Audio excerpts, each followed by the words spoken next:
No, I'm going to put 4 cups of corn that you scrape off the cob, or you can get canned corn. It's got to be the full grain corn, you know. Scrape that off the cob, or we got this out of a can. It's pretty too. Come on, let's come on out of there now. You know you all got to get in there. You might just well quit arguing with me.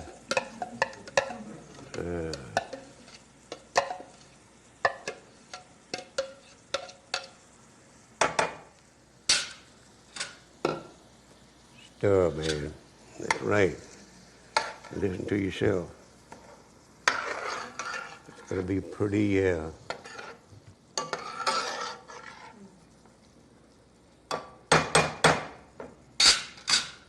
Now I put a cup of dry white wine.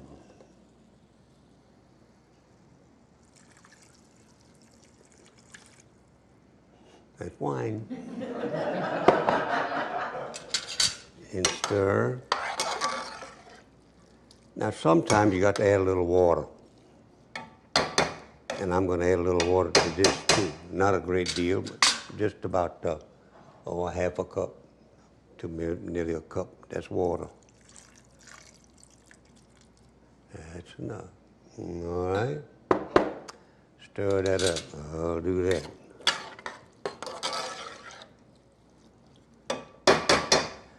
This recipe says then I can put some garlic in there. See? Put a little garlic in there. Come on, get out of that. All right. Stir. I got that did. Now I've got to put some other little things in here, like cayenne pepper, but I'm not going to put anything in there right now like that. I'm going to put some steak sauce, a tablespoonful of steak sauce. And this is delicious steak sauce, I guarantee. Cajun, what they call, oh man, that's pretty. Gotta measure it good, you know. I guarantee. Now, then I got to put in there,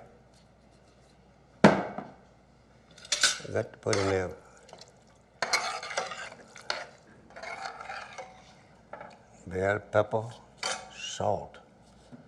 Take a little salt in there. Now I got quite a bit of stuff in here. You notice that, huh? So what I better do, I'm gonna put a teaspoonful of salt. You don't believe that teaspoon. I'd see some doubting Thomas and Thomasiners out there. Now I'm gonna measure that teaspoonful of salt. You notice that?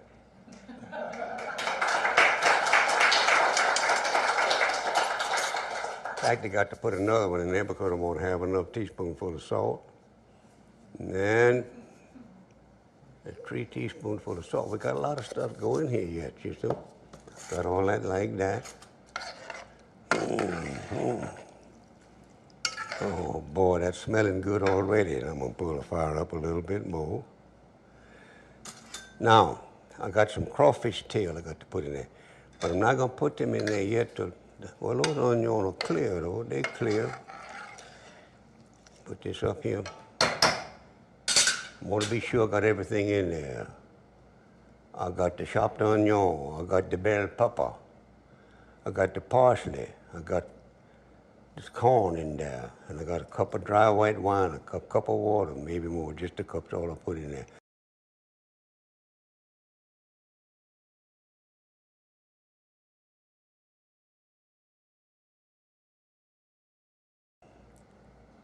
Red pepper, I'm gonna put just a little pepper in there, just, you know, just a little cayenne pepper, it's good for you.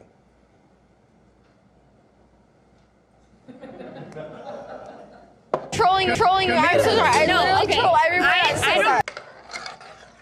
It's going to be a beautiful dish, and it tastes so good. It's good enough to eat right now, but crawfish make it taste more better, I guarantee.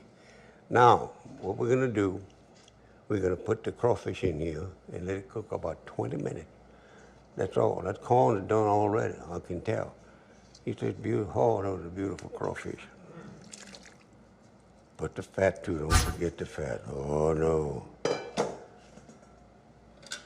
Stir this up real good.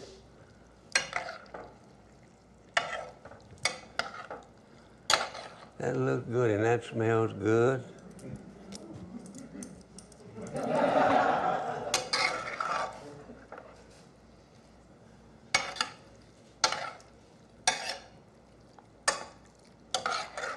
Don't that pretty? I guarantee that's pretty. What's pretty about it, it tastes better than it looks. And what I'm going to do, I'm going to put the lid on this pot and let this cook. I'm going to bring it to a boil first, and then let it kind of cook slow. See? It's kind of slow. Right. Put it on there. Now you notice this got some little, got to cover that real good. And I'm going to cut the fire down. Just a little bit. I'm going to put it on low, which is just as far as it'll go, so it's got to be low. And I got everything in there I'm supposed to have, so that make everything all right there. Now, I'm going to mix something else. But I think I'll move this pot. No, I'm not. I'm just going to put it in the back. Because I got to mix something else. Light the fire. It's lit. Turn this one off. Now, got that going right. You be sure I got this on the right one. Got it on low. Right. Now, I'm going to mix something here for you. I'm going to mix a sauce to eat with boiled crawfish or with shrimp, whatever you want to eat there. But I got to tell a story. I haven't told this story in a long time, and I might just as well tell it right now. Years ago, when I lived in Crowley, Louisiana, they had a place called L'Hotel, a dance hall was there. Man, and them kids would go there on the weekend and have a good time. There were very few automobiles back then. You see those old black buggies with the top on it, a nice pretty horse. And people would go there in them horses and they would dance and pass pleasure, have a good time. I never forgot, a fellow went there with his horse and he loved that horse. He curried that horse, dressed that horse up as much as he would let him do it. And so he went to L'Hotel to the dance. And man, he danced up a storm. He tied his horse in a nice shady spot. He danced up a storm there on a Sunday afternoon. And he got to thinking about his horse, and he went out to see about his horse. When he went out there, somebody had painted his horse beautiful green. He went back in there, and he was mad. He was mad all over. Even fingertips was mad. That's how mad he was. And he went in there, and the band was just playing, and he hollered, "Who painted my horse?" Nobody heard him. So he told the band, "Stop yourself and right now." The band stopped itself and right now. And he hollered, "Who painted my horse green, huh?" And the biggest man you ever saw in your life walked up there and says, "I painted you horse. What about that, huh?" The man looked at him and said, "I just want to let you know he's dry and ready for the second coat."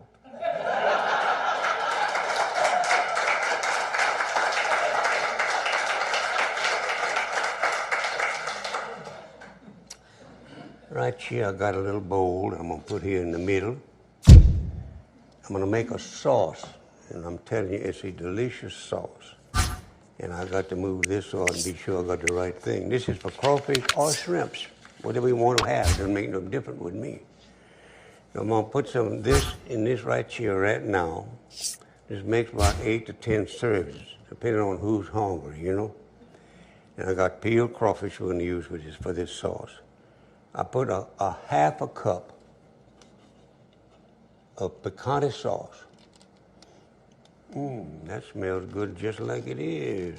Put a half a cup of picante sauce. I'm gonna get all that out of there too, don't you worry none. Where's my little whisk there, you know? Come here to me.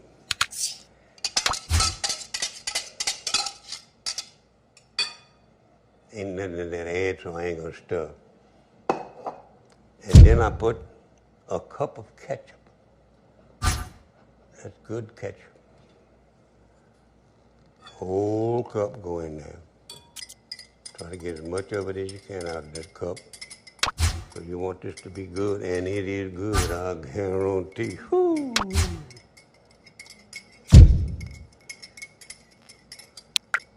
Aye, aye, aye.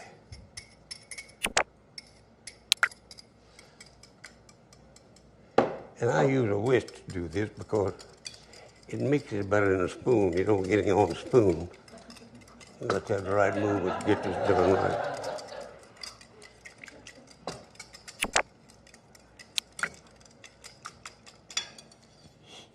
Smells good already. Now into this, I'm going to put some horseradish. A half a cup of horseradish sauce, not pure horseradish. Horseradish sauce is what this is. Come on out of there. Now you going. Smells good too. I love horseradish sauce. Come on.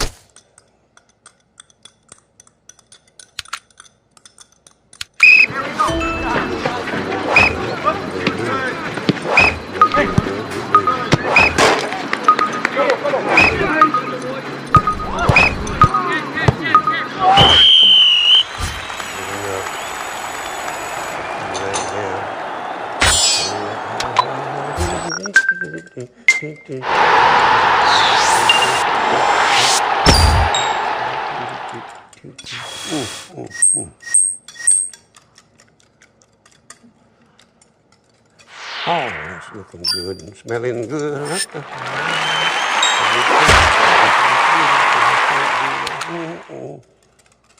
All right, now into this, I'm going to put a little parsley. Just a little parsley.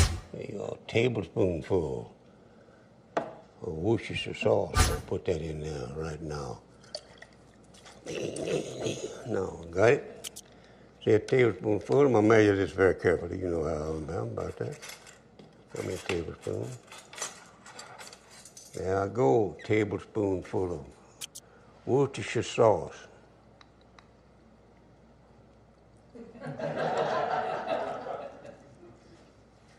Some of it stuck to the spoon, so I had to get it all out.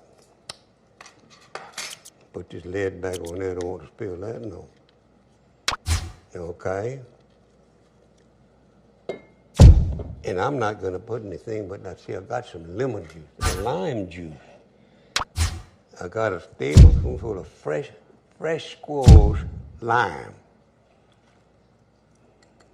I guess it's all out of there. I can't look and see. And stir.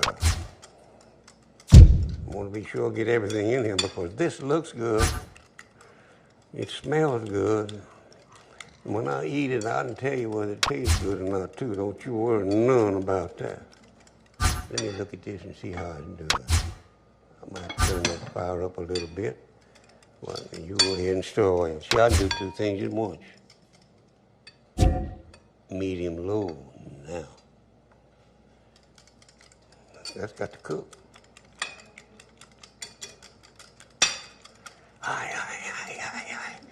Gotcha. This is parsley, freshly cut parsley, chopped fine.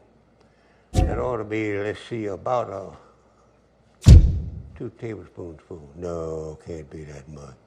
A half a cup. That's more than 2 tablespoonfuls. My hands are clean, I guarantee. Throw that in there. That'll make it look more pretty, too. That's for true, I guarantee you. Whew.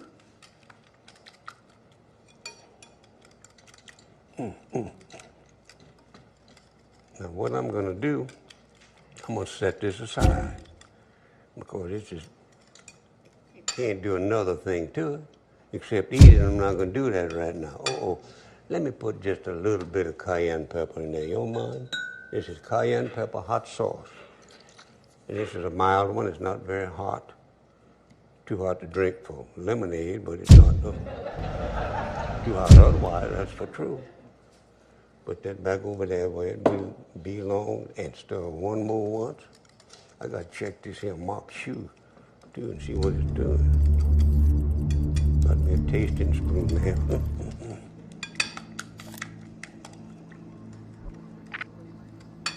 Now, I'll set you over here out of the way. Out of my way, that is. Let me check on this mop shoe and see what it's doing. It's doing right. That I know. Yep, just about to boil. Isn't that pretty? I guarantee. And it tastes more better than it looks, I'm telling you the truth. Doesn't need any more water. I put most of a cup of water in there. That was enough.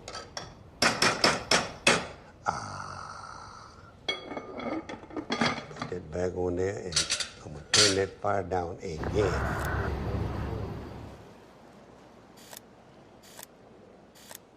Put it on low and let it cook. put me some mock shoe that I got cooked already. Put a little mock shoe in this plate. That look good too, huh? I guarantee. Ooh, man. Now, Judson, you don't want to take it all, just a little bit. Yeah, a little bit more. You don't need anything but this. It makes a complete meal. You got everything in there you would need. And you close this up right here like that. And put this over here, and I'm going to tell you all a story. Before I sit down, I don't like to tell stories when I'm sitting down. This is a true story that what happened to an offshore worker in the oil field years ago. And he came in Vermilion Bay and went to Abbeville. He'd been on, excuse me, that's AP. He had to go see a barber because he looked like he needed a hair's cut. And he did. All his hairs was long, all of them, not just one, no. And he went to the barber shop and he sat in the chair and he told the barber, I want everything to do. I want you to cut my hair. Nice pretty shave. Barber said, okay, sit yourself down. He sat himself down and he looked over there and there was the cutest girl you ever seen before again in your life. A manicurist. He said, baby, would you please manicure my nail for me? Oh, yes, sir. And she sat down there and holding his hand, working on his hand, started manicure. Baby, you cute up, guarantee. She said, thank you, sir. I appreciate that. Let's me and you, could you like to have a date with me tonight? I'll stay over. Well, he just kept my name. He said, you did not hear me. I know a place out there on Vermilion Bay. It's a beautiful place. We can go out there and sit around, even court a little bit if you would like to do this. Oh, man, she didn't say a word. He said, lady, you don't hear what I'm talking about. You don't answer me. Would you like to do that? She said, how come you don't ask my husband? He's shaving you right now.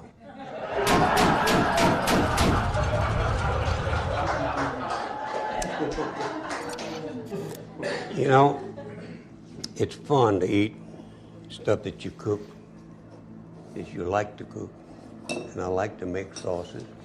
And this is crawfish that's been cooked. We boil them. I'm going to put that down in there like that. Come over here to my mouth.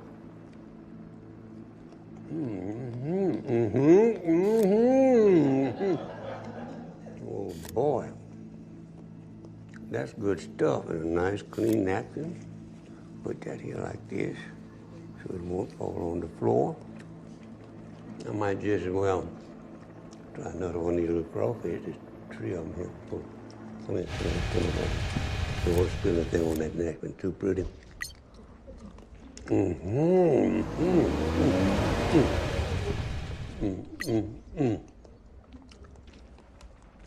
Got you that good. Boy, this would be good on a crack. Oh man, that is fine, I guarantee. We don't have time to eat more, huh? But I don't have. I want to tell you. Now, this is mock shoe. You can eat it with a fork, or you can eat it with a spoon, which you prefer both. I'm going to try a little of this both ways just to be sure I do. You know, come on here, come on.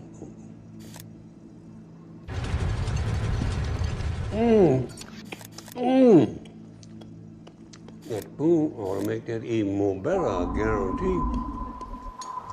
Oh, you kid. I'm glad I didn't eat any breakfast. Oh, look at here, a little wine. What do you know about that? Just a taste or so. You can tell he's poured wine before, you know that, huh? Man.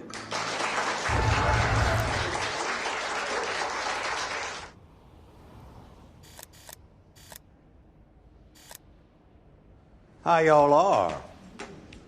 I'm glad for you to see me, I guarantee. I'm gonna taste this jambalaya first.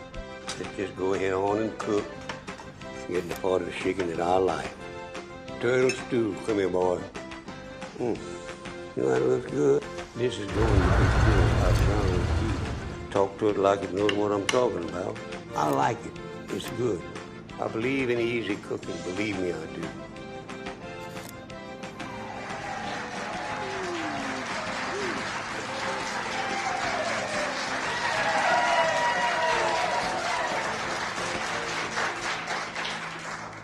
How y'all are? I'm glad for you to see me, I guarantee.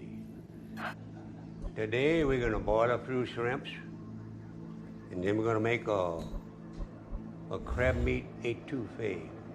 And it's so good. Just to think about it makes me hungry. First of all, we got some shrimp we're going to cook right in here.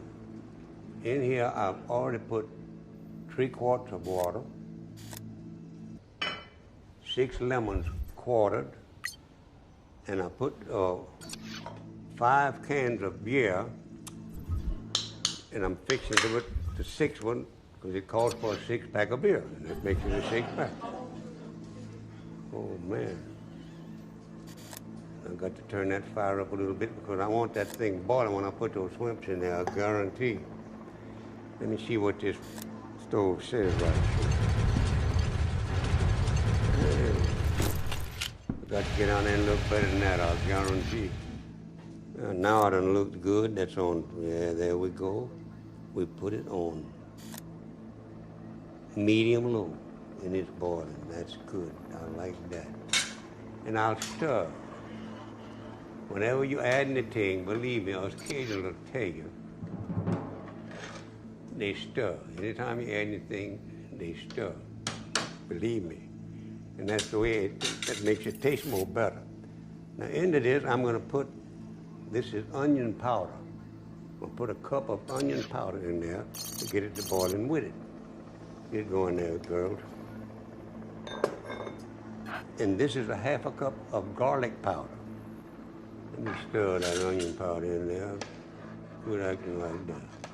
Don't be a politician with me.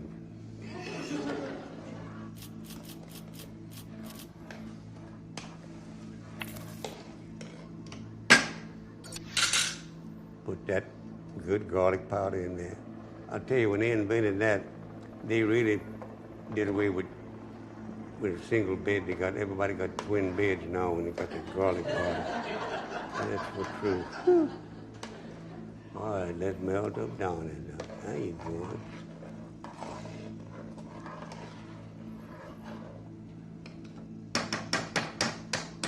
Now I got to put some Worcestershire sauce in there. Always shake the bottle because it goes down to the bottom, and that's where all the flavor is. You don't want to miss out on the flavor. And I think this says 3/4 cup. 3/4 cup? That's what it says. So I'm gonna put 3/4 cup in there, I hope. That's what I'm gonna do. I don't have a measure like this, you know that. Come on now. You're gonna take a sip of this, it's good for you. May make you cough a little bit that first sip.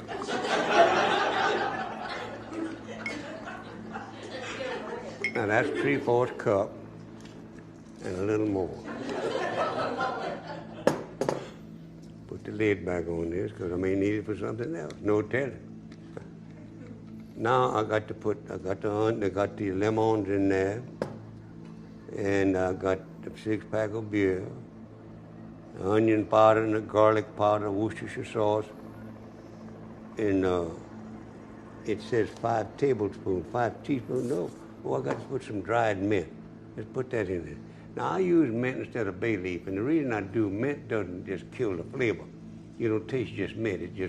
It kind of does something to help the flavor. And that's a teaspoonful of mint, dried mint. You can get that in any good store. If they don't have it, tell them to get some so they'll be a good store. Just stir that in there. That's smelling good enough to eat just like it is.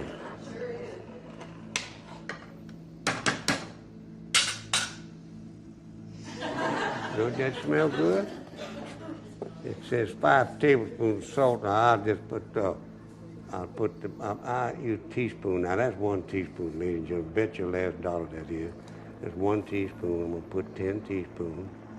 2, 3, 4, 5, 6,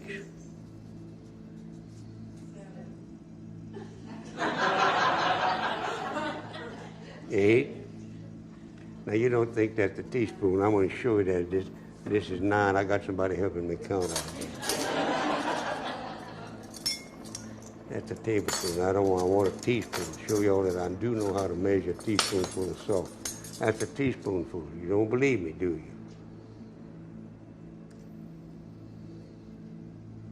See that? Nothing to it like eating lettuce. And I'll put 1 more teaspoonful of salt in there and then stir it.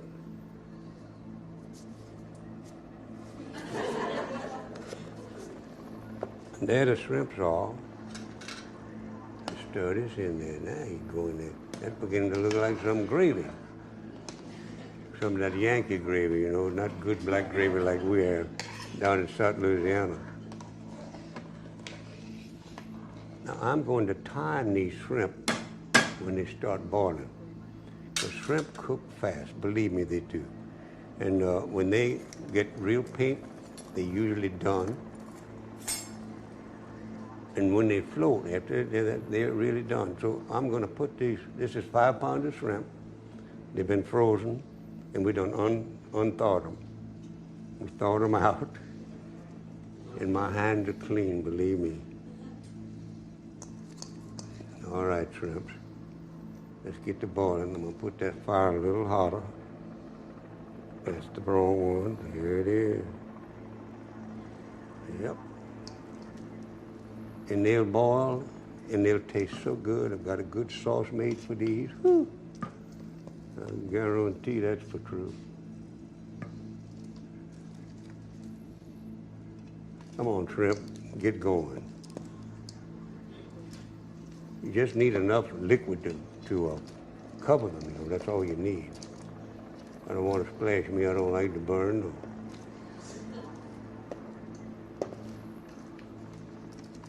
Ah, shrimp, get in there. Get yourself cooking good so I can taste you soon. They cold. They're real cold. They've been froze. That's how come to read. I've got a story I want to tell you as soon as I get all these shrimp in here. I've been waiting to tell this story to you good people who come here to watch me do this foolishness. Let me get my dish towel that I carry with me all the time in the kitchen. Got to have it. Now, what I'm going to do is stir 1 time. That's good enough. And I'm going to check this deal to see how it looks. Yeah. That's about as high as I want it to go, and it's going to boil, and it's fixing to boil right this minute. But I'll tell this story first. Years ago, in South Louisiana, there were 2 families living next door with each other, and each one of them had a boy children, 1 boy. And those little boys loved each other. It was an amazing thing how much they loved to be with each other all the time. And they would play and play and play and never have a fuss or an argument about anything. And by golly, on Sunday, they had to separate to go to church. One of them was a Catholic and the other one was a Methodist. So they separated 2 little boys, and they actually would get sick on Sunday because they didn't get to be with each other. And one day, one of the fathers, kind of wise man, said, I'll tell you what let's do now, ladies. One Sunday, let's both of them go to the Catholic church, and the other Sunday, both of them go to the Methodist church.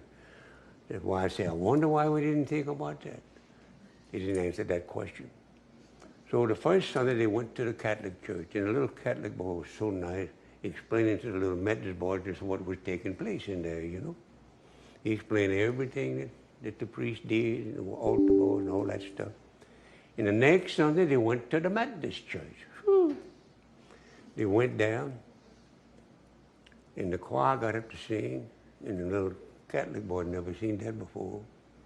And he asked the Methodist boy, said, what that is. And he explained to him what that was. And he explained everything that was happening. Then the last thing, the preacher came out there. He looked out there. It said, I'm just going to talk to you just a small bit.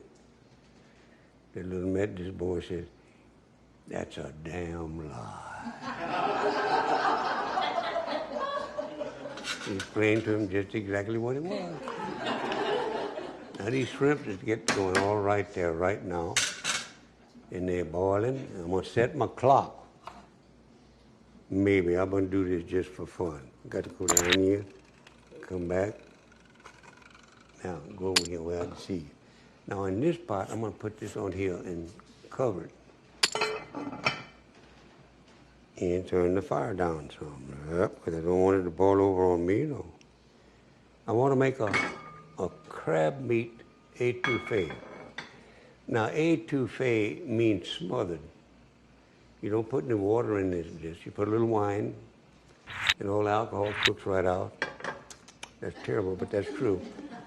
And in this pot right here, I'm going to put a whole, let me see. I keep my recipe here. When you got as many recipes as I have, there's no way to remember them all. I don't try. But right here it says a half a cup or 1 stick of margarine or butter. Now, I use margarine, so it doesn't cost me much money. Look at that. Tastes good. Got to wipe that. I want to put in this as soon as I get this going. It'd be a good idea to turn the fire on. That helps. I guarantee now I got the fire going on high. That's too high. I'll just cut that down to a medium. Got that down on medium right now. And into this, I'm going to put 4 cups of chopped onion. Whew, boy, sounds like a lot. But when you make an étouffée, it's smothered. You got to use a lot of onion. If you don't use a lot of onion, it ain't going to taste good. That's how simple that is. Nothing to that. Let's put that in here right now. Yeah, go in there, boy. You melting pretty. I guarantee you all. Now, in this, you let it simmer for a long time. First here, I don't put the crab meat in there until last, but let me see if I got it now. There it is, right over there. Into this.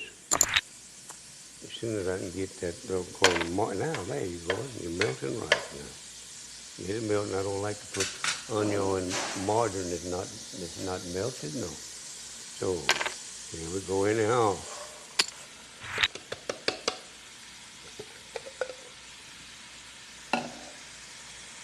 That is just plain old ordinary onion that everybody sees. These happen to be some good onion. I like to make a sandwich out of good onion. I guarantee that's good. I made one last night.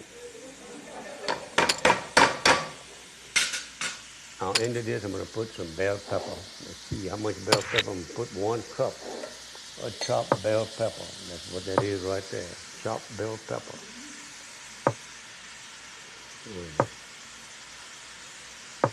Okay.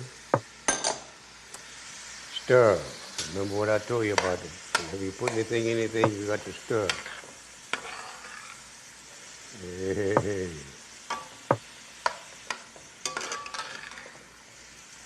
Food onions are beginning to look clear already.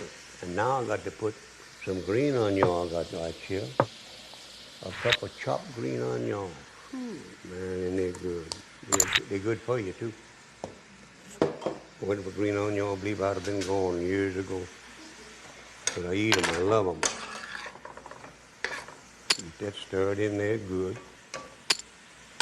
Oh, yeah.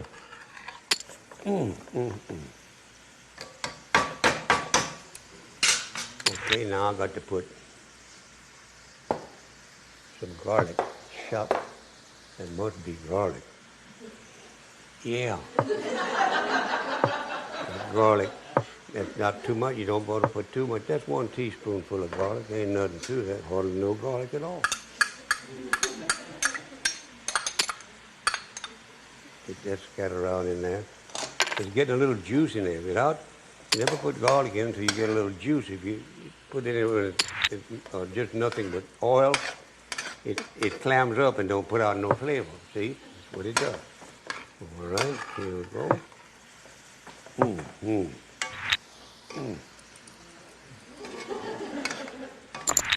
Excuse me, I got to look at these shrimps. They're doing all right, but they got to boil better than that. Come on, shrimps. That'll do it. Now, when you're doing fine, into this I got to put a little steak sauce, like a tablespoonful of good steak sauce. Oh, let me put this parsley in there first. I better put that in there. This is chopped parsley, and it's good. I love parsley.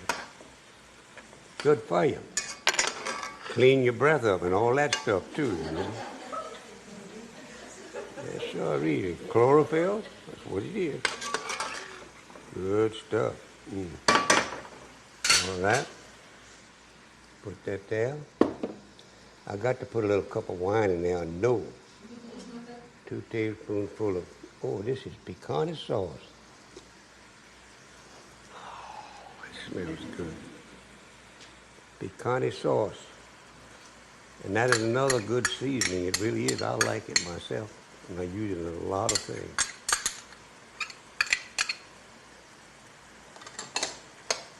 Throw that in there, boys. Now you're going.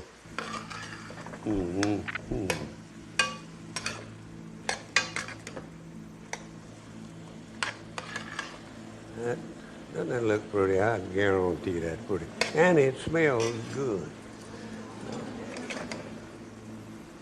It'll taste much more better than that, I'll tell you the truth. That's the truth. Now, into this, I got to put 2 cups of dry white wine. I use a Chablis that you can either cook with or drink. It don't make any difference. But if you drink too much of it, you can't cook. Can't cook. And you stir that good. I got to put some salt in here too. Salt to taste. What you figure is how much you got in there. Then you can put enough in there to know what it's going to taste like. At least I can. But that's practice. I've been practicing that a long, long time. Oh man, you. That just smells so good. Now, I want to be sure I got everything in there. And I got a half a cup of stick of margarine, I have 4 cups of chopped onion, I got that. 1 cup of chopped green onion, I got that. 1 cup of chopped bell pepper, I got that. 1.5 cup of chopped fresh parsley, I got that. 2 cups of dry white wine, I put that on there just there. 2 tablespoonfuls of steak sauce, I got that. 1 teaspoonful of minced garlic. Got all that in there. And I got to stir this and let it come into a boil, and it's coming to a boil right now. Oh, boy. Now let me see what I got over here. I got something that looks like crab meat. This was claw meat. I like it because it seems to have more flavor than the other, and it's easy to get out of the claw than it is the rest of the body, you know. I didn't put any salt in there yet. I better put that in here before I put that. Come here, salt. How much salt y'all think this ought to take? We got a bunch of stuff there. So I'm gonna put, that's 1 teaspoon. And I'm gonna put another teaspoon, kind of run it over a little bit, you know. Now, that ought to be enough salt on that. We got to stir it in there. And then, man. Got to put a little hot pepper. Let me see what it says. I got the kind of sauce. That's hot enough. Don't have to worry about any more hot sauce. Got some in there already. The kind of sauce is hot enough. All right. Let's go in this bread. Now, before this crab meat put in there, I want you to know it's hand-picked. Take all those chips out of it, things like that. It don't taste good. That ain't all you think you broke a tooth. It may be just a shell that broke, but you're gonna worry about it being a tooth you got broke. And that ain't good, no. So we've got this good, clean crab meat in there. And what we're gonna do, get this going where I got it on simmer. Looking over that little clock, see what it's got. But I think them shrimps is most dead, I'm gonna tell you the truth. I got to look at them and see. Take one out and taste it maybe. See how that mixes up real nice? I'm gonna put this on a simmer, and it's got to simmer for quite a while. And then you serve this over rice, and it's good too, yeah. I guarantee it's good. I don't know who's talking back there, but it ain't helping him or me either one.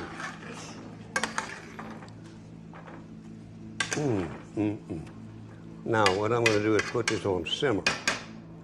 Put the lid on it. We don't even lift the lid for quite a while. It all depends. I think that, there we go. Let me simmer that down to simmer. I done did it right this moment.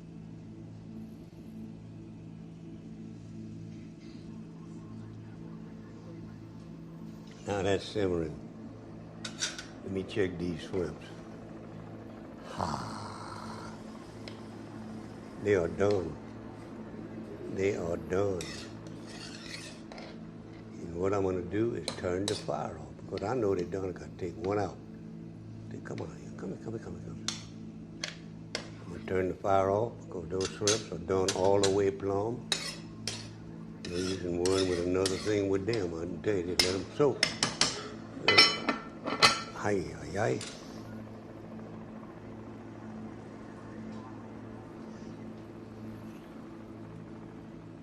got it out. Isn't that nice? Now, you know something? I'm going to go over here and eat some of this. Wonder what's in here. Oh, I see. Etouffee. Wonder where the rice is. I don't need any rice, but I'm going to get me a little etouffee. Put in this nice bowl I got right here. We cooked this a little earlier to be sure I had some etouffee for me to eat. Come here, boy.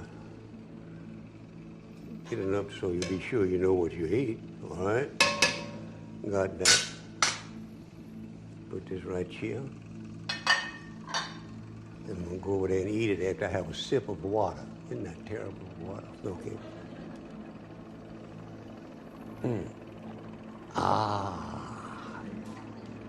Water. So what I'm going to do is sit down here, and I've just bought a little shrimp earlier so I'd be sure I had some that I could eat too. And good too. Now let me see about this etouffee. First put this nice red napkin on me. Y'all won't spill anything on my dangarees. Yeah, let's go.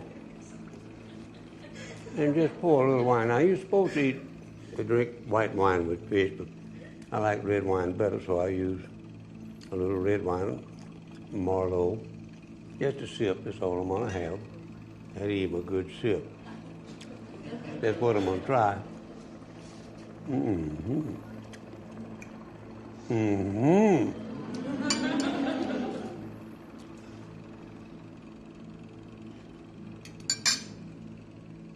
Oh, boy. Now, that is good stuff. I'm telling you the truth.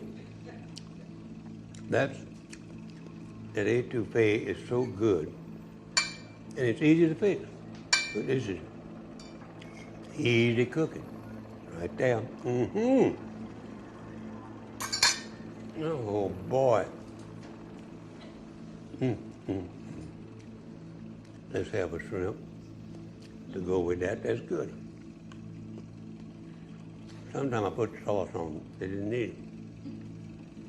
Have a little sip of that wine to wash that down. That ought to be good. Oh, yeah. Oh, boy. I tell you.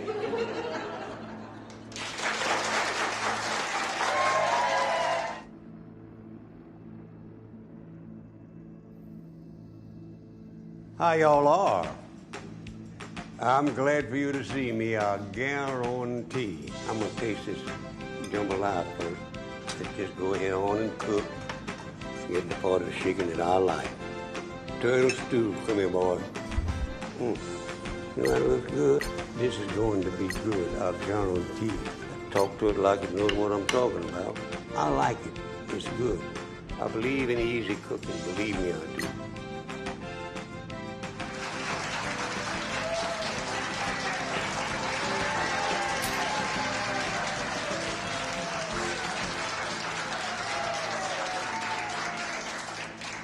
How y'all are?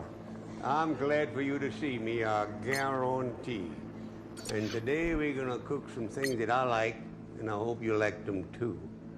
We'll make a chicken casserole with wild rice and cheese, and I'm gonna boil some chicken gizzards. I love chicken gizzards. Excuse me, I've got hay fever. Got in the hay mixed up last night. I'm gonna tell you some stories, but right now I'm gonna get this chicken casserole fixed up so we can put it in the oven and cook it and give you all a taste. That's the mainest thing. I got 2 cups of cubed chicken that I boiled in seasoned water. I'm gonna put this in here. Get out of there. Well, that's how come I got this little deal here. Doesn't know it, but I'm kind of rough on things. Treat me like that. Now, get that over there. We'll break this chicken up a little bit. It's got chili in that refrigerator there. We cooked that last night. And onto this, I'm gonna cook two cups of wild rice. The wild rice cooks a little different than a regular rice, you know, but it tastes good. Believe me, it does. And it goes good with this chicken in this casserole we're gonna put together. And I think you're gonna like it. I hope you are, anyhow. Ooh, boy. Put that over there, get that out of my way, and stir it together. Whenever you're making cooking, always, every time you add something, stir. And I got to tell you a cute little story that happened. It happened in the courthouse in Livingston Parish years ago, and I was sitting there and heard it. There was a man being tried for, it was very small, it wasn't a big crime, but a small one. And he gave the judge more hell than you could stand. And finally the judge said, look, I'm gonna have to fine you for contempt of court. He said, go ahead on, judge, and fine me. I don't care about that, go ahead. He said, well, I'll fine you $25 for contempt of court. So I looked at him and said, well, that's all right. It was worth every damn penny of it, I'll guarantee. All right, chicken. Let's get broke up a little bit there. Now we go. Keep stirring, it'll work. And then into this, I'm gonna put some cheddar cheese that's been grated, about 8 ounces, right here. That's a cup. 8 ounces is a cup where I come from. Oh, that came out of there real nice. Good. Stir some more. Get that chicken. You know, it's got. Can't act like that. It's been cubed pretty. It's gonna be good, yeah.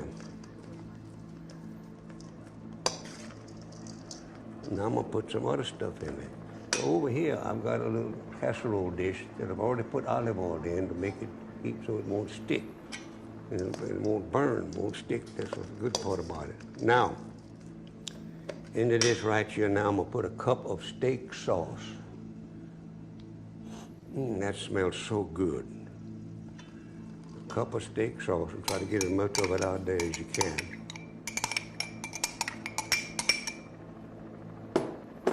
All right. Come on now, let's mix up pretty. Don't be acting up on me like that.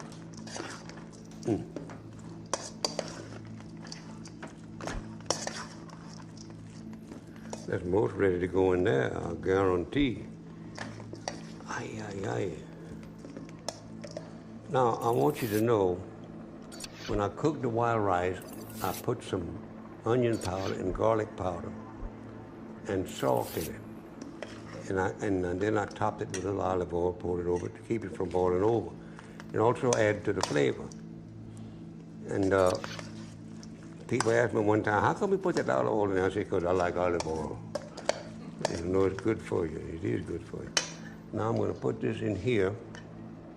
We get ready to put that in the oven that's being preheated to 350 degrees for 30 minutes.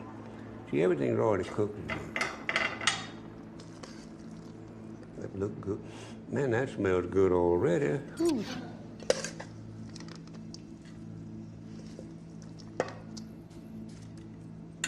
Well, I'll tell you one thing. It's rough to have hay fever when it ain't hay fever time. Put this in here. We're gonna put cheddar cheese, sliced cheddar cheese on top of all this. Get it even enough so it'll stay on there, which is gonna do it, I'll guarantee you that. Whew.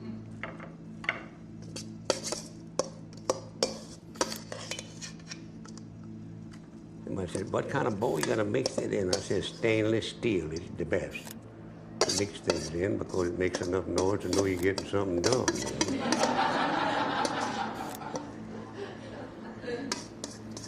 I'm gonna try to get all this I possibly can in there.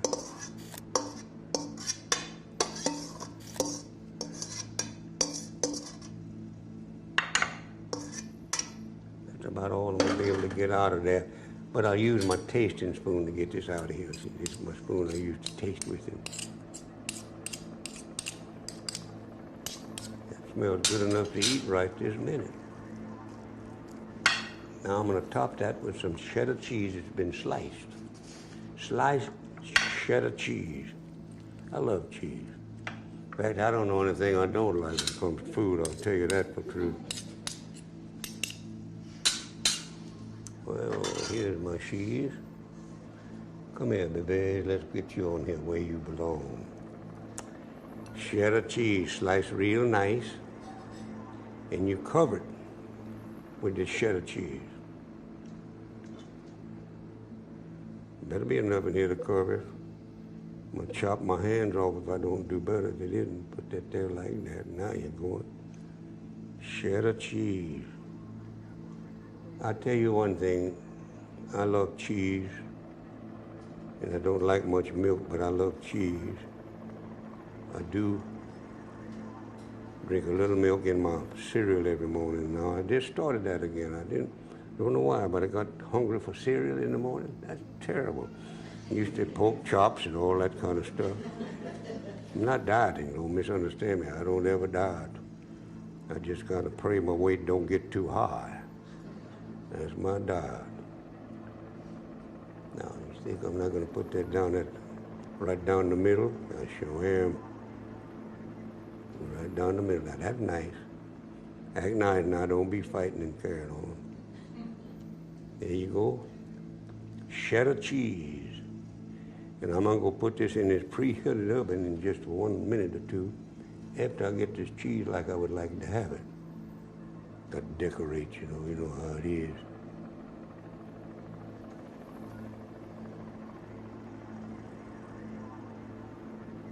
You can't put too much cheese because it's gonna melt anyhow. You'll never know it's in there if you didn't know cheese was put in there in the first and second place. All right, let's just go put this in the oven, in the stove right now, and come back and fix these chicken gizzard like I like to fix. A whole steel air stove.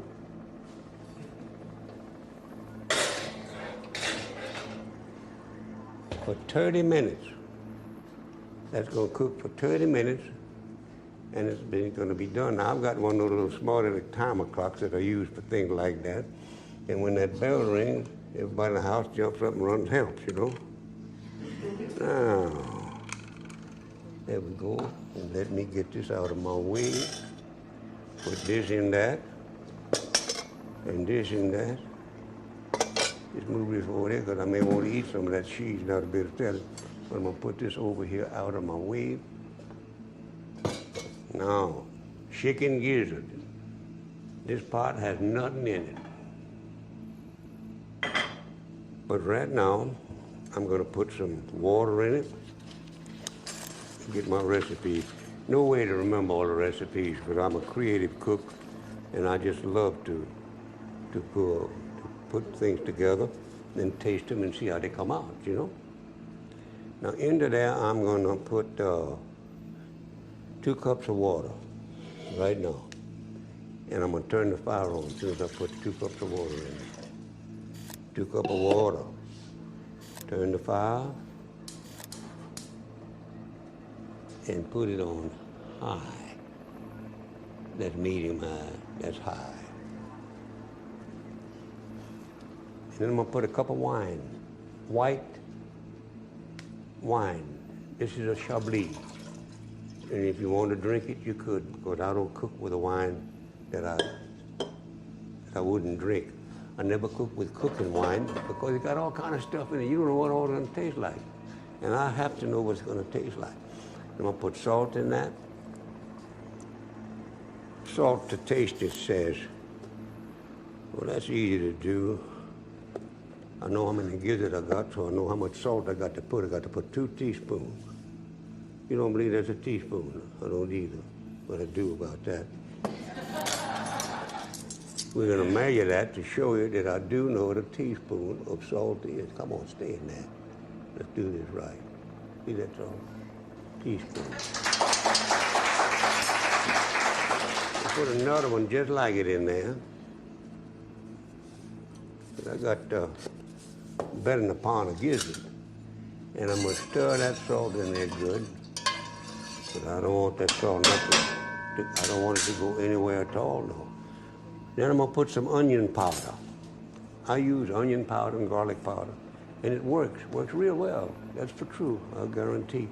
Now this about, I think I'm gonna put about a teaspoonful. That's just about a teaspoonful. I'd bet money on it. Now I got to put a little garlic powder in there.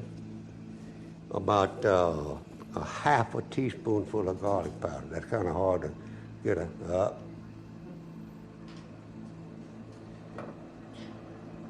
And then quite a half a teaspoon. Come on. That is half a teaspoonful of garlic powder. And stir. Whenever you add anything, stir. Stir that in there good. Smells good. Whew. Already.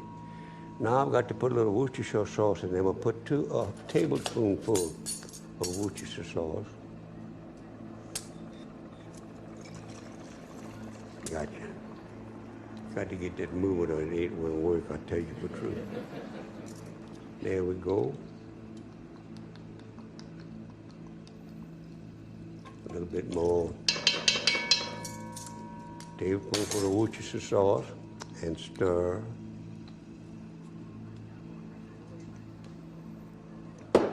Cayenne pepper to taste. This is made with cayenne pepper, and it's not real hot. It says to taste.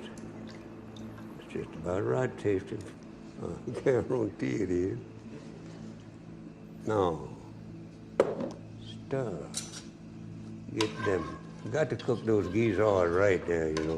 I love gizzards, and they make a wonderful pate.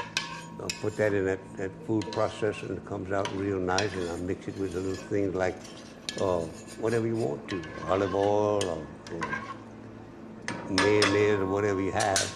It makes a wonderful pate. It really does. Let me see if I got garlic powder in there. I got cayenne pepper in there, and onion powder, and dry white wine, and Worcestershire sauce, and water. Now I got to put the gizzard in there. More.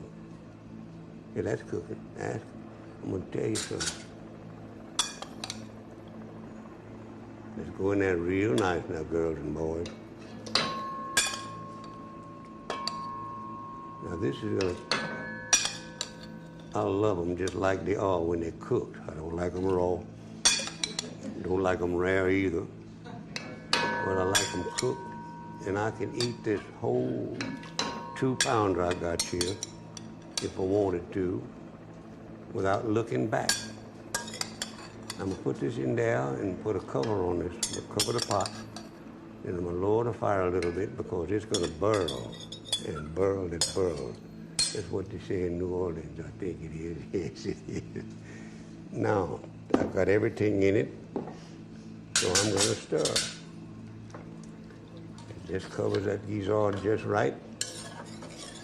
Get all that salt and garlic powder and onion powder down in there like it's supposed to. And put the lid on this thing right now.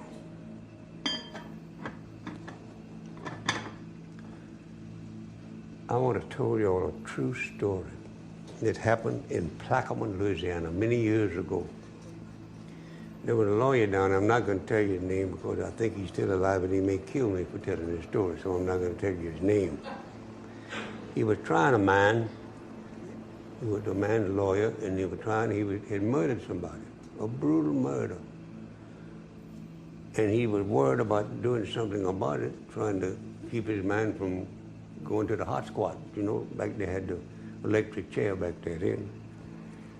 So he said, I've just got to do something. What I'm going to do, he said, he snapped his fingers and said, I know I got a friend out in the country that I'm going to call up there for jury duty, and he'll do most anything for me. That I know. So he went out in the country and he found his friend with him and said, man, I want you to be on the jury. He said, for what case? And he told me, he said, oh, he ought to go to the electric chair. He should go to the electric chair. I'll guarantee. He said, wait just a minute. I want you to be on that jury. I'm glad to hear that. I'll get on that jury. I'll put him in the electric. He said, no, I don't want you to do that. All I want you to do when you go in that jury room, convince them it's not murder, it was manslaughter. So, manslaughter? He said, not murder, no, manslaughter. And I tell you what I'm going to do. I'm going to give you $500 to do it. $500? Yeah. He said, I'm going to give you 250 of it now, and when you come back with that jury says that it's manslaughter, you get another 250. Well, that make it different. I'll do what I can. I'll just stick in there for manslaughter. Says what you got to do is stick in there for manslaughter. So they went to trial, and they tried. Man, that lawyer didn't have anything except a briefcase and some paper, and he just slid that paper in and out of that briefcase like he knew what he was doing. And the jury stayed out for 3 days. And finally they came in, and the verdict was manslaughter. Well, the crowd raised hell, but nobody said anything. And late that night, my friend the lawyer wait, and he go to this Cajun's house, knock, knock, knock on the door. He said, brought yourself in here. He said, man, I tell you right now, you done good. Oh, he said, I know I done good. Manslaughter. I said, that's right. Well, here's your other $250. It must have been real hard. Man, you just don't know how hard what I held out for manslaughter. The rest of them wanted to turn him loose.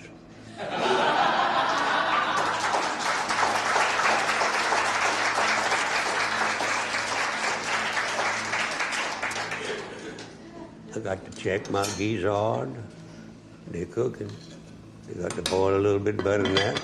But I'm going to raise the fire. I'm going to look at that fire real good. I don't want to get it too hot because this good stove can get hot. Here we go. Now, and it got to boil. And I looked out there and I see my bottle of hot sauce. And I couldn't help but think about that little boy whose family invited the preacher to dinner one day. Supper, we used to call it. Invited him in there for supper. And he came there and he brought a bottle of hot sauce with him. And he put some on his food and he passed it to this little boy's father. And his father took some, he put some on his food. And he passed it to his mama. He took some of that, put some of that on her food. And he passed the little boy and he put some on his food. And he took a bite of that stuff.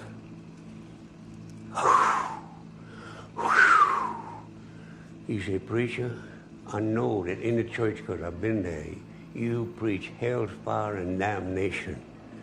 But you're the only preacher I ever saw in my life that took some samples of it with him, I guarantee.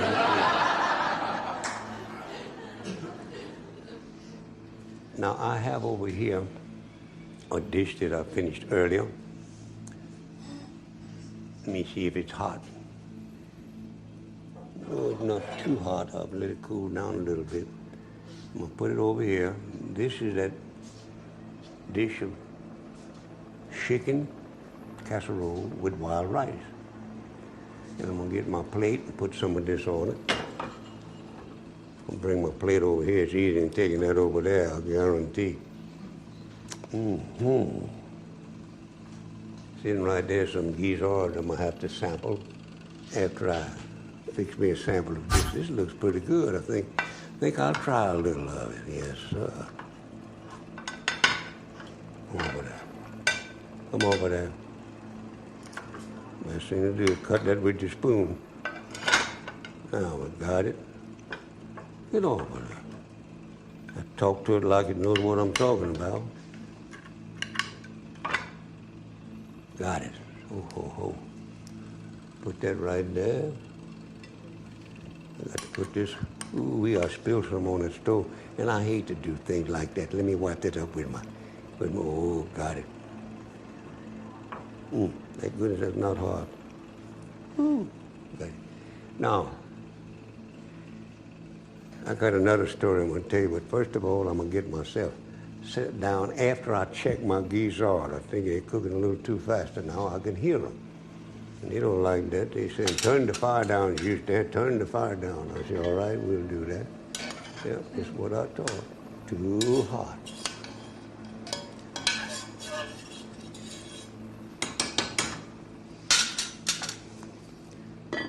So I'm going to put that down. You want them to cook till they're as tender as a gizzard will get. It don't get tender all the way. But I'm going to put this on a low, low fire. Now, cook these out. Go ahead and cook. I don't care. I got a friend in South Louisiana who loves to hunt. And one day, years ago, I was visiting with him, and I asked him, you like to hunt squirrel? Oh, hell yeah. I said, you got a good squirrel dog? No, but I got a good rabbit dog. Whew, I mean a good rabbit dog. He's real good. He said, I want to tell you something, Houston. That's the best rabbit dog in the country. Ain't no two way about that. Well, I said, I'm glad to hear that. What kind of dog is he? He said, hound. It's a hound dog. You know, man, I'm glad to hear you got a good rabbit dog. How good is he, huh? He said the very best. He is the very best. Ain't no question about that. When you say the very best, what do you mean? I asked him. He said, I want to tell you something, Houston. That dog, when he starts chasing a rabbit, you got to cover up one nose to keep him from chasing two rabbits at the same time. I got to open this wine up here and get me a little wine. Now, with this chicken, you're supposed to have white wine, if you like white wine. I don't think your stomach knows anything about color. So I like red wine. I like a Merlot wine, and that's what this is. I drink one glass of that every night before I go to bed. And when I'm doing this right now, I may drink more than a glass, just a little bit more than a glass. But right here is some gizzard. I got to taste them and see if they come out all right. They don't need a thing on. They eat them like that. But when you, as I said earlier, you put that in a food processor, makes a very beautiful pate. Good Cajun word for dip is what it is. But it's very good. Might just well try another one. I better put this napkin on me. I don't mind spilling gizzard, but I don't want to spill that casserole on me.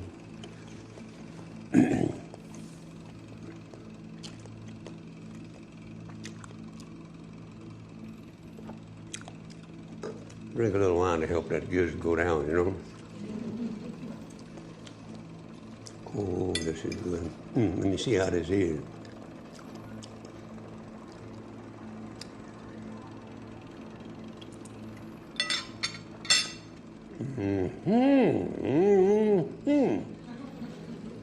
That is good. You have to chew this rice because it's wild rice. And I didn't tame it all the way, but nearly. Get a little bit of that cheese with it. It's gonna be good. I'm gonna, I bet money it's gonna be good.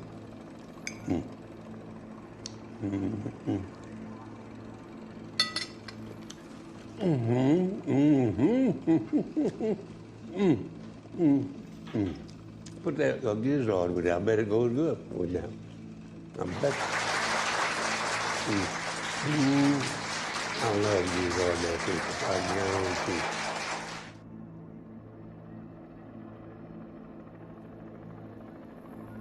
How y'all are?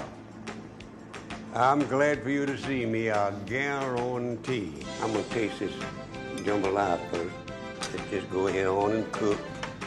Get the part of the chicken that I like. Turtle stew, come here, boy.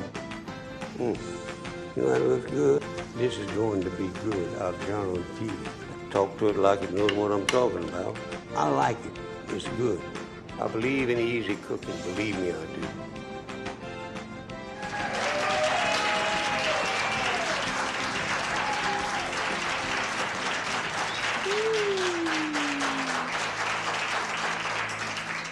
How y'all are? I'm glad for you to see me, I guarantee.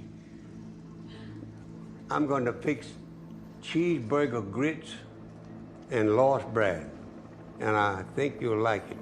I did, so I'm just got an ordinary appetite. That's all, eat anything.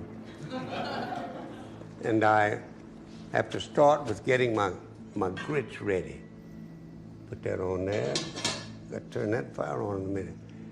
I got a cup of grits that I'm not going to put in there first. I'm going to put my hamburger meat in there first and tromp it around with this little fork and spoon I got.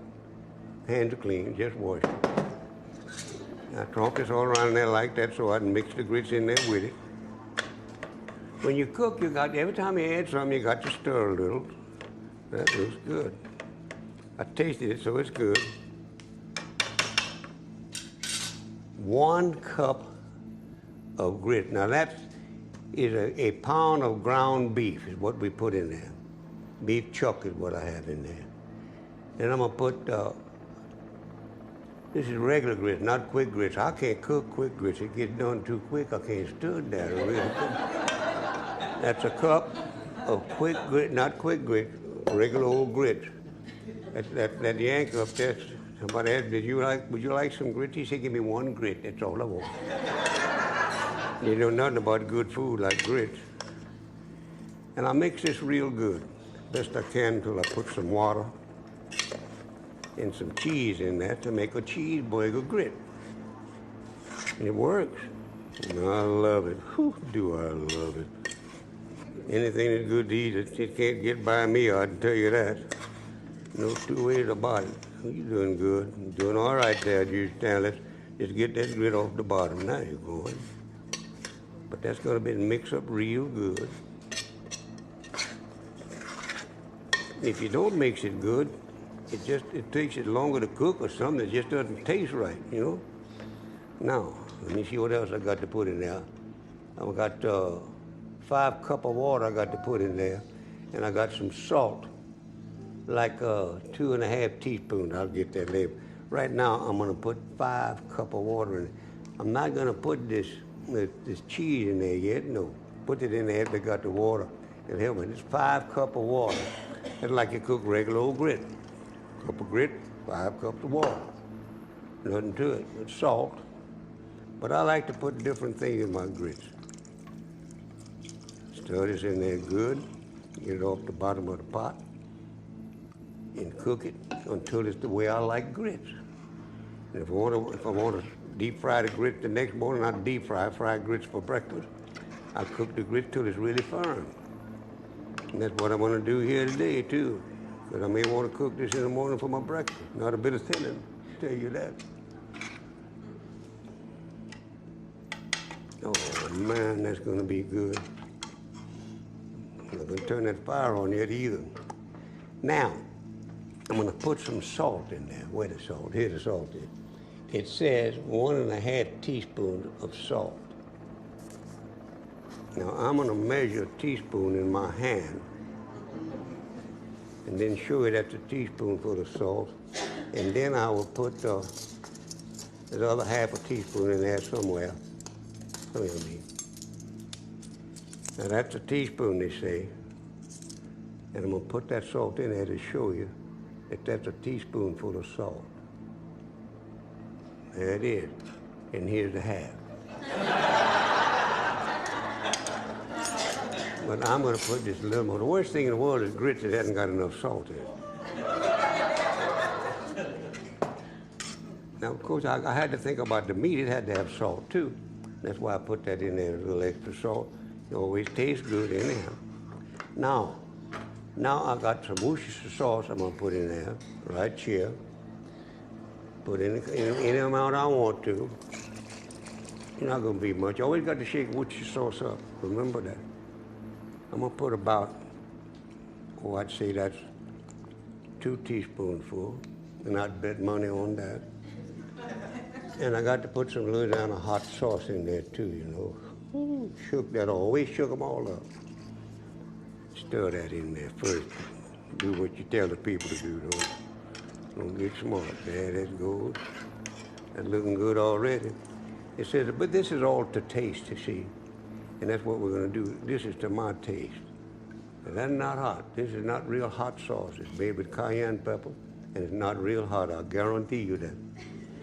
And I love it. Now I'm gonna stir that in there. And I'm gonna start my fire to going underneath this. If I can get the right plug, and I think I can. Wrong one, I didn't think I did that right. And we put this on medium. And I'm gonna put the cheese in there and stir it in real good. And I'm gonna check and see if I left out anything. Oh man, it's gonna be good. Now this is 1.5 cups of oil. Supposed to be 1.5 cups. That's what it says. 1.5 cups. Stir it in there real good, Justin. Yes, sir, I'm gonna do that. I gotta move my hot pads. I might have to go get them.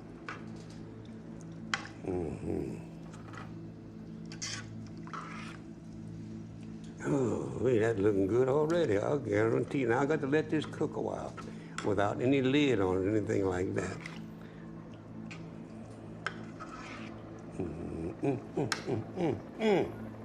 I think I'll start eating it right now.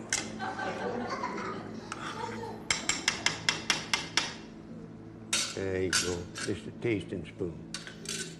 Now, I'm going to tell you, I'm going to make large bread, but before I do that, I got to put a fire under this water that was in the bottom part of a double boiler. And you got to have a double boiler to cook grits right, I think, unless it's quick grits. And I don't know how to cook quick grits. I'll keep telling you that, and it's true. Put that on medium and let that come to a boil. And let me find my, there they are. I'm gonna need these shortly. But when I move that thing there, it's hot. You put this out of the way. I have to take that lid over there to put that on. That's what I'm gonna do. And I want to be sure I got everything in there. Y'all don't mind if I pick you something meat. I'm gonna do it anyhow. You might just well not mind. Pound of ground beef, a cup of regular grits, 5 cups of water, 2.5 teaspoonfuls of salt, exactly. Louisiana hot sauce to taste. Worcestershire sauce to taste. 1.5 cups of grated cheese, garlic powder to taste. Oh, I nearly left my garlic powder out, and that's not good, no. To taste, it says. That's enough to taste. Stir it in there good. And hold this thing where it won't be running around the stove on you. Now, something about it don't like this. I'm gonna suspect them of something, you know? And I got to tell you all the story. It's a true story. And I'm not gonna use the man's name because he'd get mad at me if I did. If I told on him for what he did in the Astrodome in Houston, Texas. I never will forgot it. I was in Houston, Texas, and I took this friend with me because he'd been a good friend down in South Louisiana for years. And we went up to see a baseball game. We watched the baseball game. Then we went to a restaurant there in the Astrodome to eat. We ate, and it was nice. Had a nice, pretty little girl waited on us, waitress, you know, female girl, lady, women. waited on us down. And we ate up a storm, and man, I just got through, and I asked the lady to give me the check, and she did, and I left my friend still eating there. He was just a PIG hog. He wanted more than I did. And he was just eating up a storm there, and I left. And when I left, I said, wait a minute, hey, leave something on the table for that little waitress. She said, okay, you stand, okay. So we watched the baseball game, and in the middle of the game, I said, look, by the way, did you leave something on the table for that little waitress? He said, oh yeah, I left them damn old carrots. I never did like those.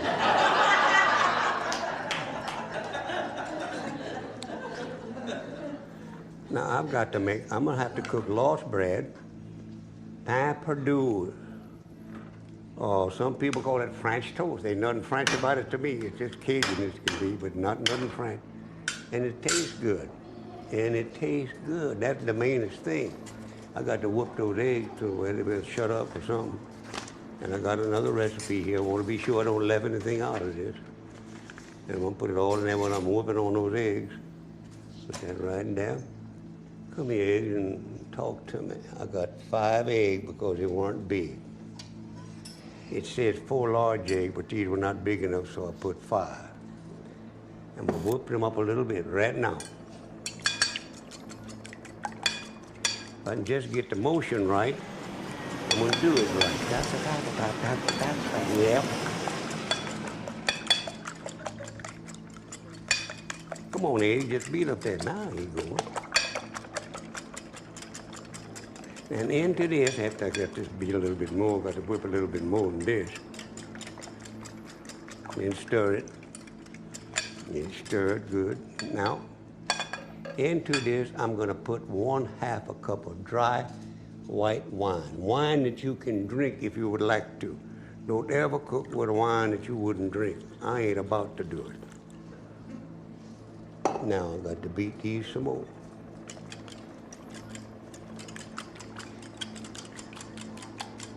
This is what I'm going to dip that bread in and just fry the daylights out of it. Oh, well, let me see something. While I'm thinking about it, I better put this in my frying skillet where I'm going to fry it in my lost bread. That made a sound, didn't it, when it hit there? Give me my dish towel. Now, I've got it. We'll whip these eggs some more. They need whipping a lot. Get that wine in there good. I got to put a little salt in here, not much. Just a little salt. Wait a second. Here you are, baby, come here. And I'm talking about a little to come out there. Don't mess around. Just a little salt. That's too little. That's enough. You want that for the eggs, not for anything else. That's how come you don't have to put much. And I got 12 slices of bread over there. I'm going to reach and get there, and we're going to start frying as soon as I get the fire going under that skillet. Oh, and I got to stir them grit too every now and then. I don't want to forget that. Yes, sir. Come here, baby. That grit's coming fine. Look at that. That tastes good right now, I guarantee. And remember, I put that meat in there raw because this is going to cook a long time. A real long time. Don't burn that thing, boy. It wouldn't be nice, no. Got that stirred. Let's whoop this a little bit more. We got to put any hot stuff in there? No hot stuff. No Worcestershire sauce. Let me turn my fire on here so we can get this going. And turn that fire down back there. Yeah, I'll turn that down to low. Turn this fire up. Period. Just turn it on. That's high. That's too high. Medium low, where we're going to put that and melt that. And we'll stir the grit some more. It don't hurt to stir it. You want to cook it to where it's not watery. And you take it out of that pot to eat it. And it's hot. I don't think anything can get any hotter than hot grits. I'm going to tell you the truth. Ooh, boy. Now, if I can get this past my bottles, I'm going to take it like this. I don't want to spill it on the floor, no. Now this is stale bread. That's why they call it lost bread. Bread is lost. It's lost of everything except to make pain Purdue, lost bread when you fry it. It tastes so good too. Well, I'm gonna put this right here because I still got to stir it in grit every now and then. And I can reach and get that over there. Go ahead on there, grit. All you grit. Beat that.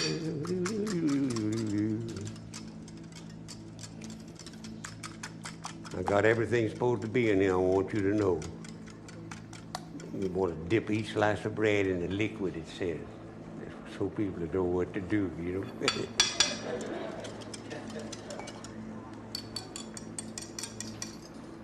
That's gonna been beat enough, I think. Now stay there.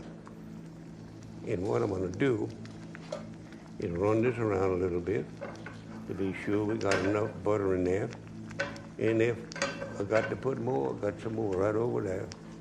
Ain't gonna worry about that none. That's doing good. Medium hot, stir the grit.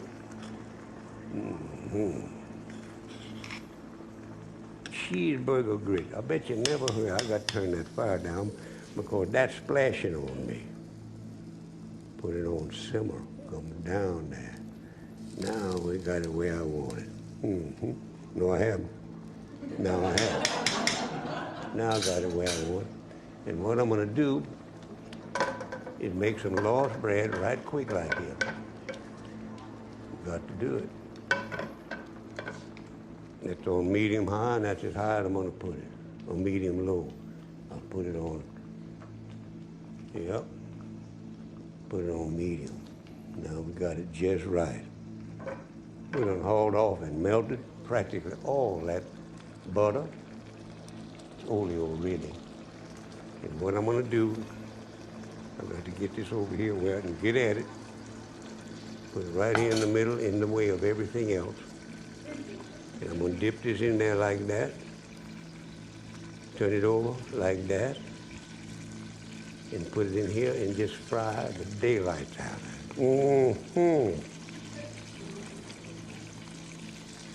I can put at least four of them in there, I think. I'm gonna do it.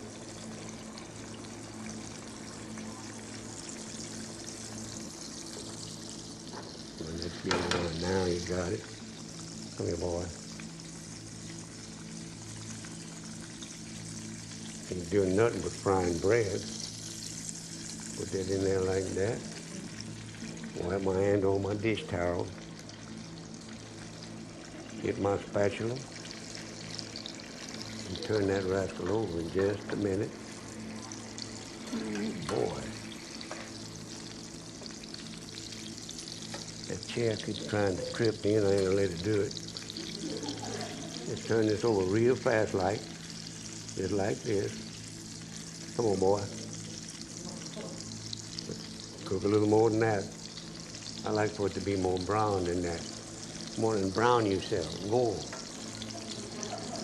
Now you're going.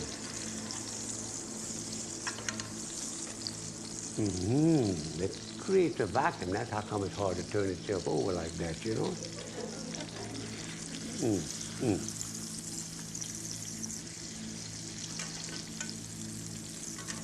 You know what? You make me mad and I won't mess with you no more. I hate a high wall skillet when I need a low wall, you know? That's doing real good there. That whole slice gonna get cooked real good. Let me stir this while I'm thinking about it. Yeah. I'm gonna put that in that double boiler very soon.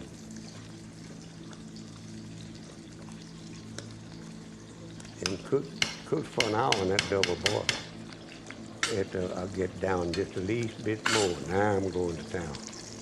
Oh, y'all look good.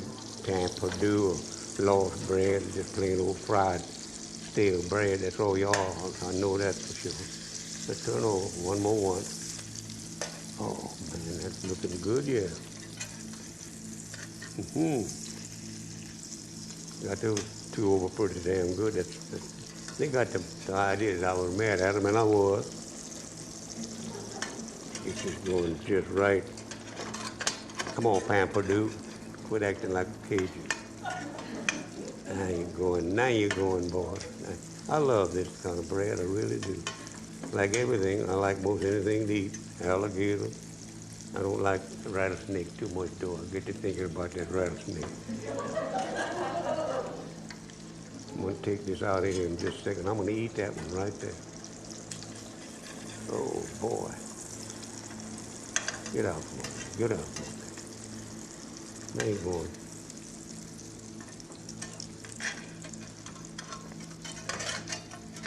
Turn this fire down in a minute. First of all, I'm gonna get this way I can get it to eat. Then you lying about what I'm gonna do. There it is, right there. I'll put it on my plate, right there. And I'm gonna turn these and turn the fire down. Come on now. How you going, boy? You're getting better with this spatula, you know that? Whew. Oh boy. You just still want to stay on that, don't you? I'm not gonna let you. Oh, that's gonna be good. That is good. Pamperdo, do do do do do. Pamperdo, do do do do do. We'll put some powdered sugar on this.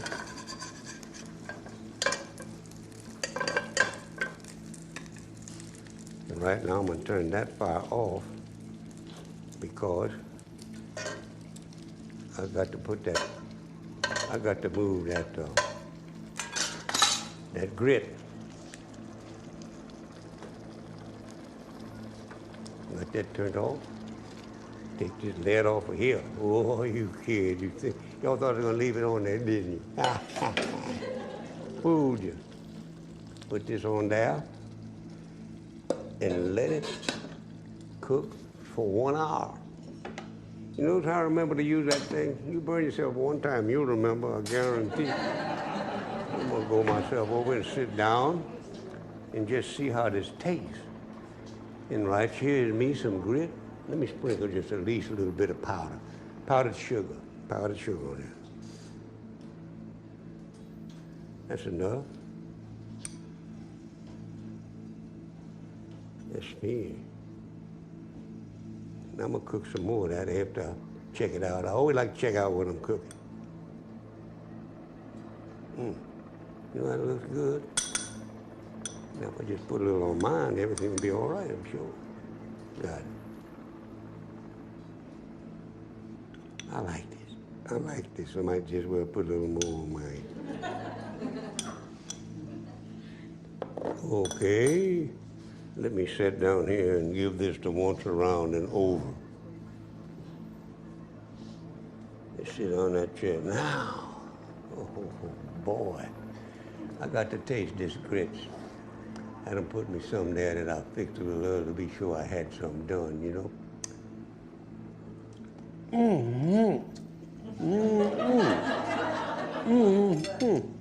I mean, that is good, I guarantee. Let me see. Put this napkin on me like a nice little gentleman. Tuck it in so I won't lose it. And don't forget the wine, Justin. Not about to. Pour it. Now, I have white wine up here and red wine. I like red wine, that's why I drink it. And I drink a little every night. One nice, a cup bigger than that, no use in lying. And I like it. And my doctor told me that's the thing to do to keep you healthy.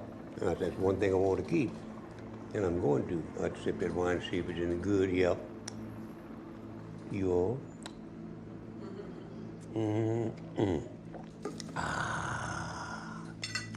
Let me taste this right here. Now I'm gonna cut my loaf bread like I would a steak. Steak knife and all. Oh boy.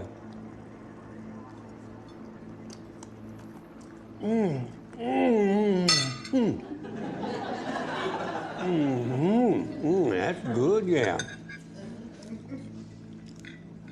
I'm gonna eat the whole damn thing. No use lying about it. Oh boy. Mm-hmm.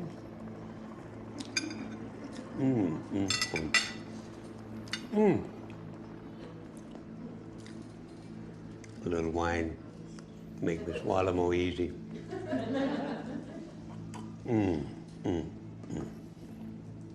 Just a little more of this burger, cheeseburger grit, more than one grit. That's good stuff, believe me. And I'm not even hungry. I'm not even hungry, I guarantee. Whew. Let's get this going.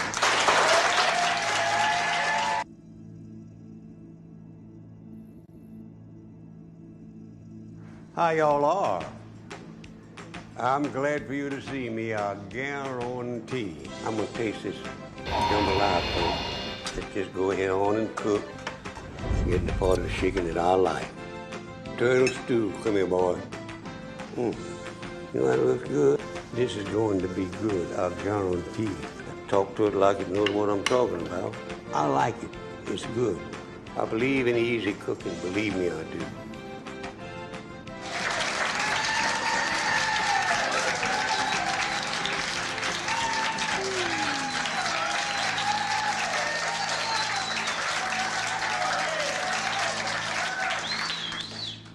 How y'all are?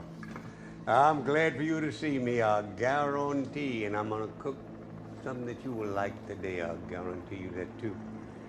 Some wild rice, and I'm gonna make a 7-steak etouffee after that.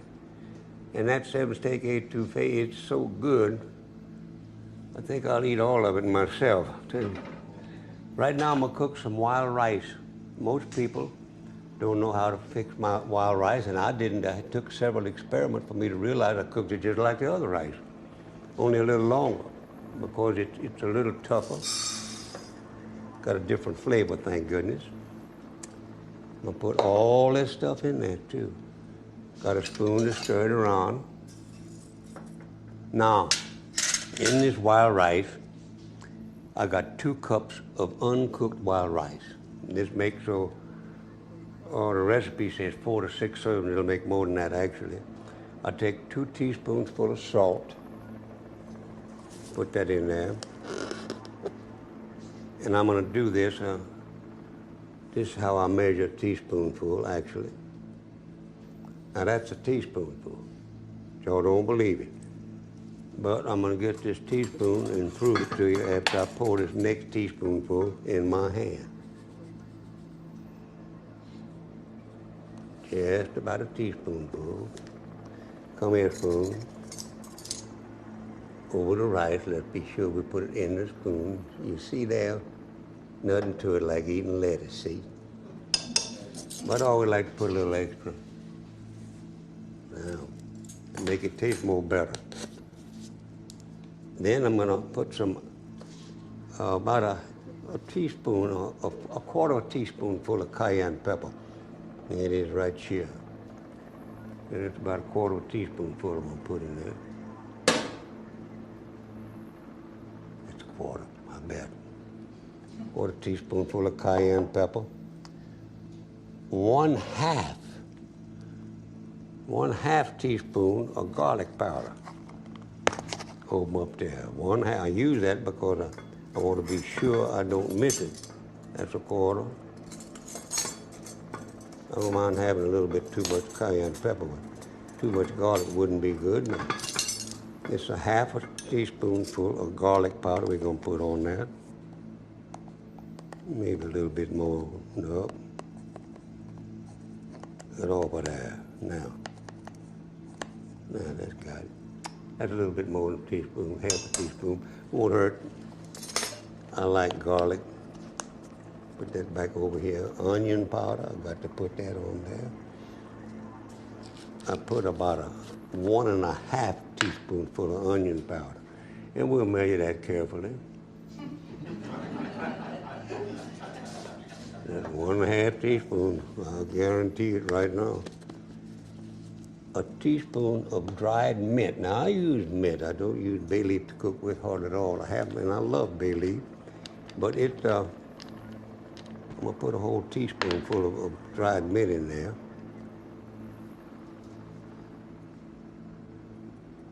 Because it's got a good flavor, but it doesn't kill the flavor of the other thing that I've put in there. That's the mainest thing.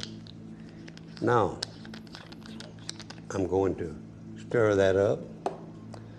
Then I'm gonna put some water on it and some olive oil. And I use olive oil to keep it from boiling over. It'll do it too. I'm putting this fire under this yet because it didn't need it. We'll put fire under it, don't worry. Now we put a little water. See, the way I cook this is the way I cook my regular rice. Now, if I had a pot this big, and I'd fill it nearly full of rice, I wouldn't be able to measure the water until I had it in that pot. And that's the way it is with this, too. Now this is 4 cups of water, but I don't think it may take all of that. It may take a little more. Let's see. Yep, that's not gonna do it. Get on in there. My hands are clean, I washed them. Now what I'm doing, was my mother's lay the law down finger. Your index finger, the way you touch the rice. And everybody, if they're normal, everybody's index finger first joint is the same length. Check with your neighbor then and see if I'm not telling you the truth. I think that'll be enough. It didn't even take the whole thing, just a little bit left over. And I stir. Now I stir, and I'm gonna check and see if it's doing right, which I think it will.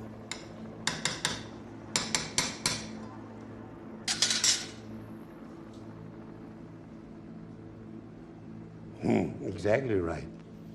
Now, into this, I'm gonna put some olive oil, say like a couple of tablespoons full. That's to keep it from boiling over. It helps the flavor though, it helps the flavor. Here, let's go. At 2 tablespoons full, that's what it says. And I'll bet that's 2 tablespoons full when I get through. There it is. 2 tablespoons full of olive oil. Put that down right there where it belongs. Now don't stir that now. I'm gonna stir it in a few minutes, but right now, I'm gonna turn it on. And I'm gonna put it on a medium. Put it high to start with because I want it to cook fast. Then you'll see that when I get it to where most all the water's gone, I'm gonna put this lid on it and put it on simmer and let it simmer, simmer, simmer, simmer, simmer, see? And that's the way it works.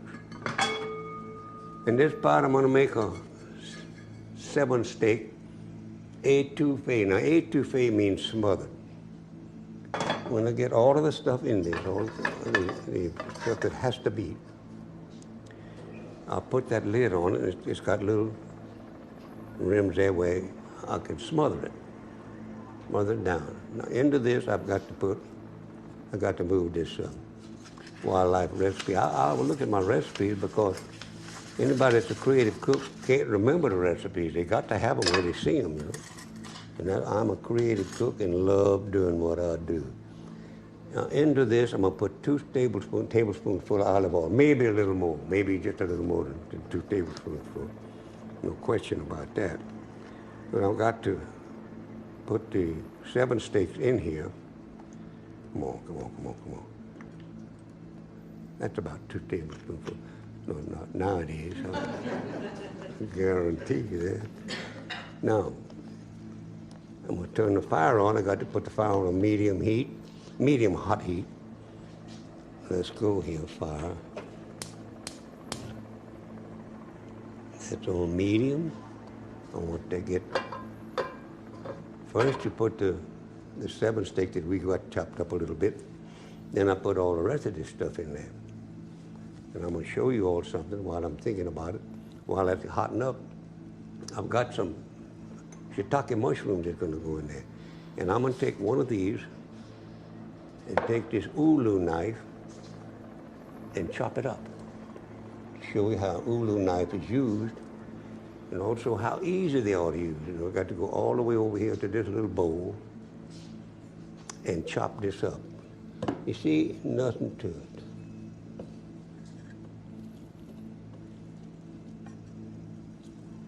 You don't chop with this.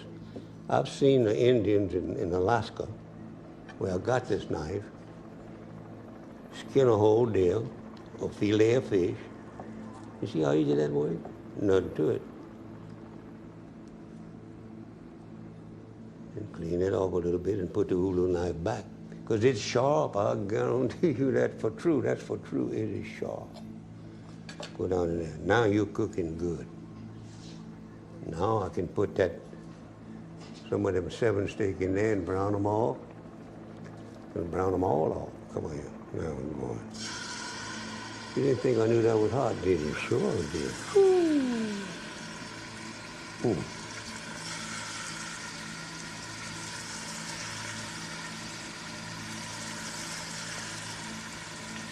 That 7 steak is a shoulder steak. Now this has had the bone taken out. The reason they call it a 7 steak is it has a perfect 7, the bone makes. And it tastes good, it's a good piece of meat. Very few people realize that what a good piece of meat it is. Now I know I've got to put all this in there, which I'm gonna do. Oh boy, that smells good. Oh, whew. Man, putting that in there, I can't help but think of a Cajun story. But this is beef. And you think about that Cajun, there's a policeman in Baton Rouge stop. Let's cut this fire down a little bit. Put it on medium. He stopped him, and he walked up to his car, and you could smell it from here, 10 feet away. He said, are you drunk? Oh, hell no, I'm not drunk. He said, man, don't tell me. I can smell you. I don't care how you smell me. You see that fence over there? He said, yeah. He said, I guarantee I can jump that fence. He said, you can jump that fence? Oh, hell yeah, I can. He said, all right, get out of that car and jump that fence. He jumped out of that fence, and there was a big bull in there. And that bull ran him down and really worked him over. He came back though, and he jumped the fence back. And the policeman saw all that was going on in there. And he said, you jumped the fence all right. What in the world happened? And they say, some damn fool in a bicycle tried to run over me. I've got all this in there. And I'll wipe my hands on my knife that I carry there. That's handy. There's a pocket on the shirt. And I'm going to move this out of my way. Just put it right over here, out of my way. And I got a lot of stuff I got to put in there, but I got to stir that stuff. You see, it can't brown on there like that, but it can brown the way I do it. That is for true. To get up off the bottom, turn it over.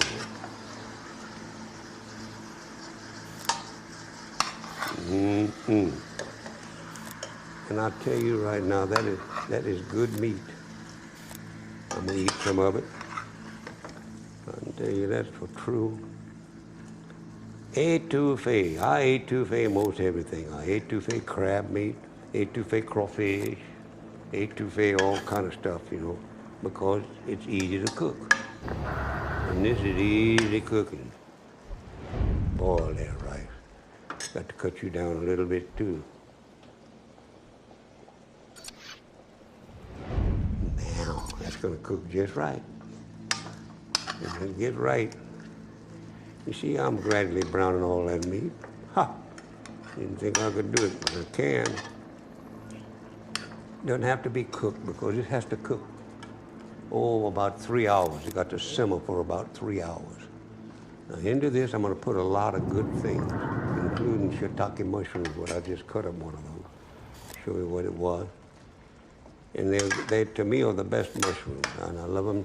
And I'm lucky, I got a friend named Junior Monteleon that raises them for me and gives them to me. Boy, I'm glad to have a friend like that. Those things are expensive. All right, let's turn over there and brown a little bit. Now into this etouffee, I've got to put a lot of stuff. Like I'm going to put, there's 4 pounds of meat in here, 7 steaks. And I got the salt to taste. I'm going to put some salt in here right now. With this much meat, I've got to put 2 cups of onion, a cup of chopped bell pepper, 2 cups of chopped mushrooms.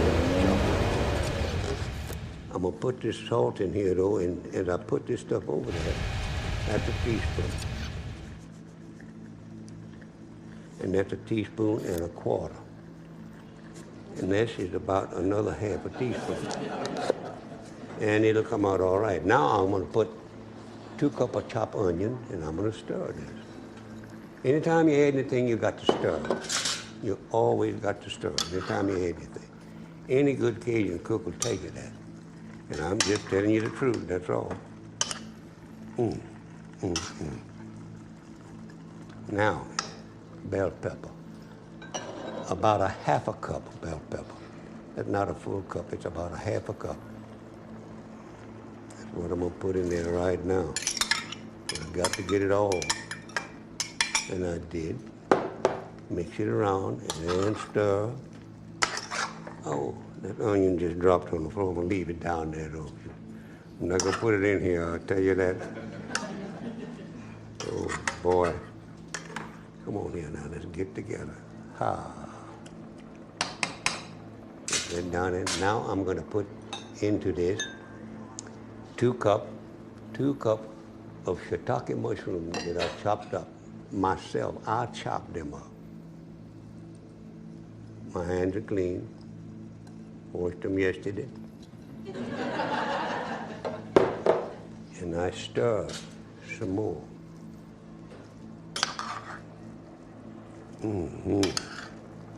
It's smelling better all the time. Now I got to put some more stuff in there though. I got olive, pimento stuffed olive, and I got white wine. I see it. And I'm gonna put it in there right now. Now that's all the juice I'm gonna put in there. Put that in there.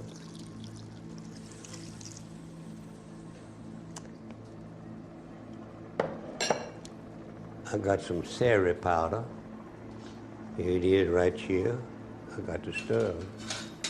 I got to stir. Ooh. Now this is gonna be so good. I don't believe I understood it. Etouffee.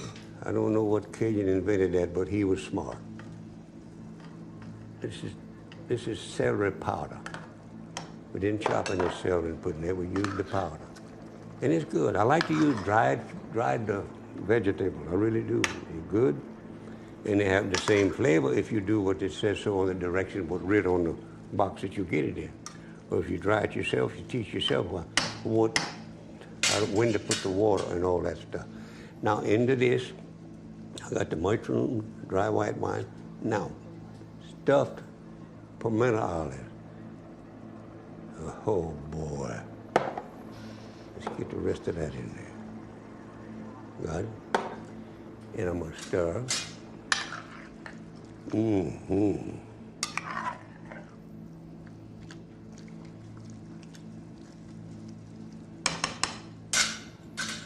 Oh, I left an olive. I'll just eat that. 2 of them. That's good. Into this, I got to put some dried parsley. And this is dried parsley, not fresh parsley. It's 1/2 a cup of dried parsley. And when it swells up, it'll be better than a cup. Stir it up, just damn.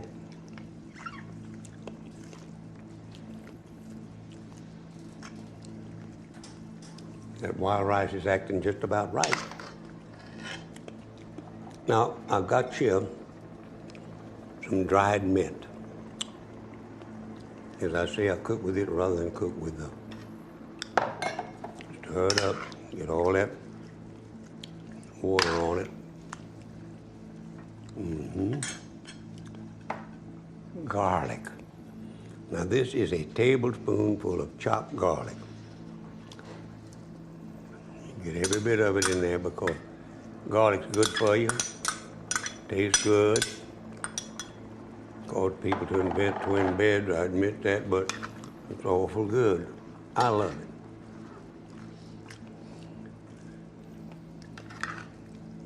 Oh, you kid. That's looking better all the time.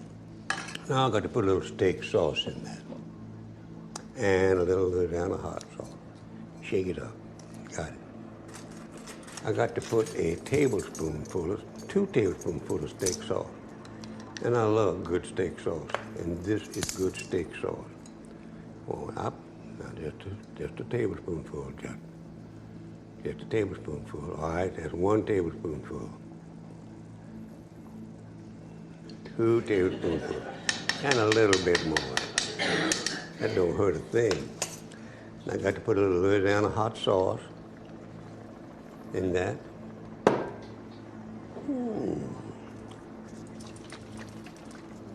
It says 2 teaspoons. All right, I'll put 2 teaspoons. I don't even have to measure it. I know 2 teaspoons from the bottle, see? That's 2 teaspoons. Exactly. 2 teaspoons. And I stir this. Sit down there like you know what you're doing. Stir it good. Get everything stirred up good because we want all the seasoning to get mixed up into the whole thing. I'm going to put a lid that's tight, and I'm going to let that simmer. This is going to simmer about 3 hours. 2 to 3 hours. So 3 hours is just about what I'm talking about. So put that on there like that. Oh, man.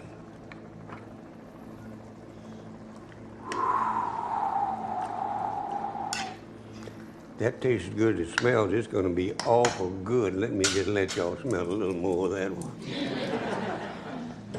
Now I'm going to put the lid on this. I've got everything in. I always like to check that.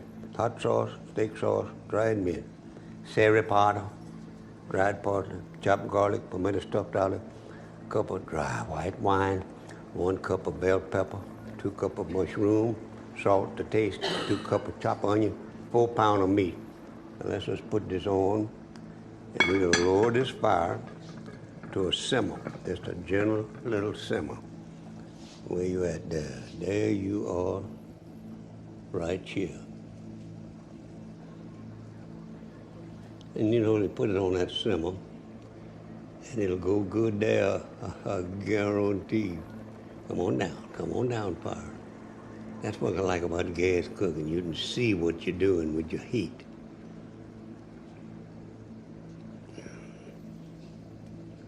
Got that. Now, rice, I'm going to have to stir you whether you want to be stirred or not, because you're getting close to the point where most of the water is gone, but it's not quite gone. Doing good, though. Doing awful good. Now, I got a friend, Cajun, who was a zoologist in one of the universities. And he was in a zoology class one time, and he had a flea that he was working on. He got that flea with a microscope and all that stuff so he could see. He got that, looked through there, and he reached and got that flea with a little pair of tweezers, held it up, and pulled 1 leg off of that. Now what I got to do with it? He pulled 1 leg, then he looked at through that mic some more at that flea, reached and got him, put another leg, and put him down, and the flea jumped. He put him back under there, he pulled another leg off, take the flea out, put him down, the flea jumped. Looked at that mic some more, reached and got that flea, pulled off 1 more leg, put the flea down, pick him up, and the flea jumped. He had 1 leg left. He reached in, got that 1 leg for that flea after picking him up, pulled it off, put it down. The flea didn't do anything. And he wrote in his report, he was writing all the time. He said, when you pull all the legs from a flea, he can't jump. And that's true, he just can't jump. I got to put this on simmer, put the lid on it. Put that right there. That's a heat diffuser, and I couldn't cook without it. I really couldn't. Diffuse that heat, got that done. Now, I've got to get me some of that etouffee that I snuck up on people and prepared earlier. Mm-hmm. Get over there. Yeah. Yeah. Just, I don't want much. Just a little steak or something like that. But I'm gonna put some of that juice on some wild rice. Oh, you kid.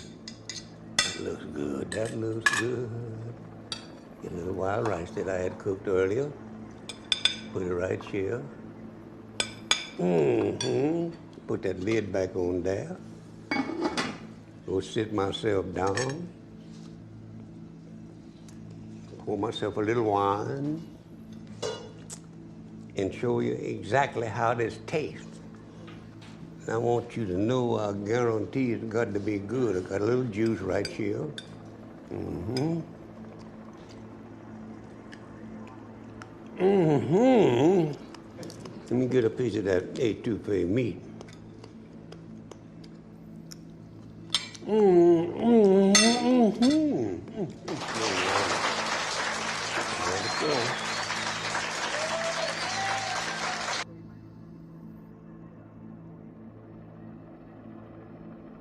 How y'all are?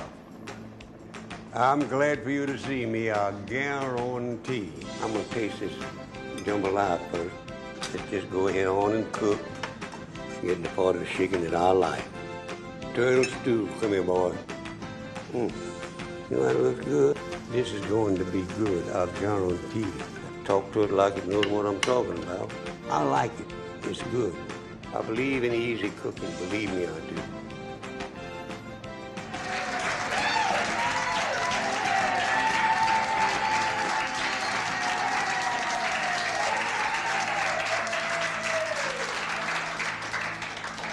How y'all are? I'm glad for you to see me, I guarantee.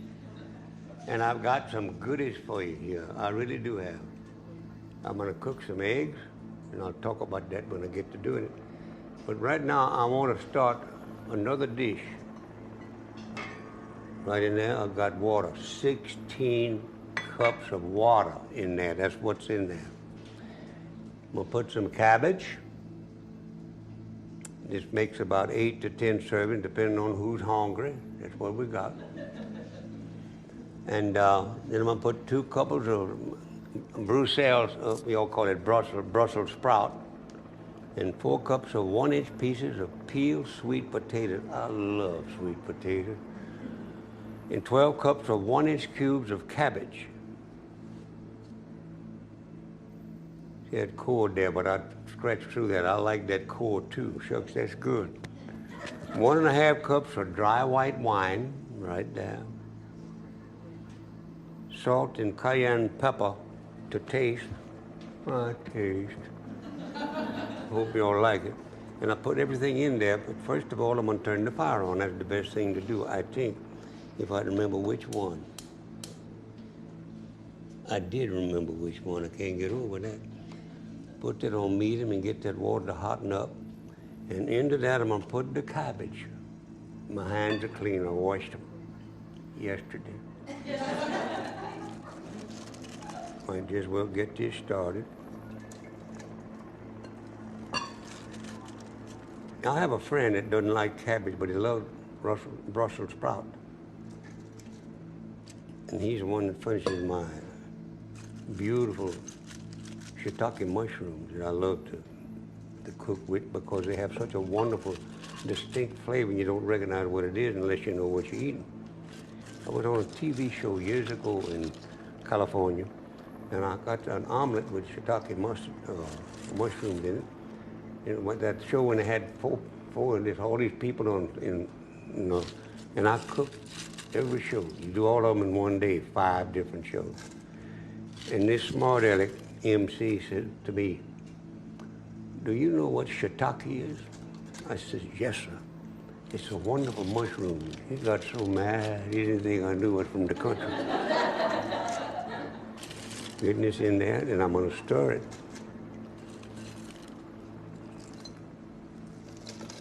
Don't want to lose any of that. That's good stuff. Now stir that up. Let's get to cooking. I'm gonna put that on high so I'll get it going. It's the best thing to do, put it on high, and there it is. Now I'm gonna put this,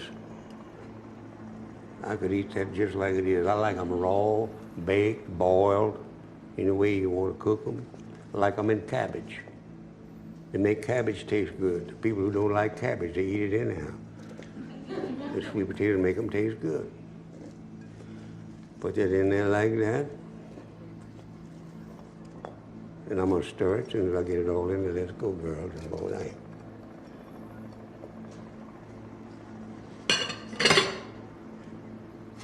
Stir. Yeah. Stir all that together.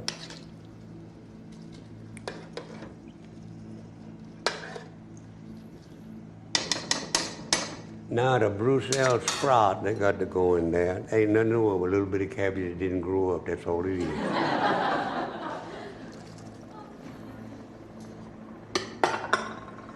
Stir it, man. Now you're gonna put the seasoning to it and get it going good. Oh boy. Get to cooking there now. Let's get to cooking. Into this now, I got to put some dry white wine.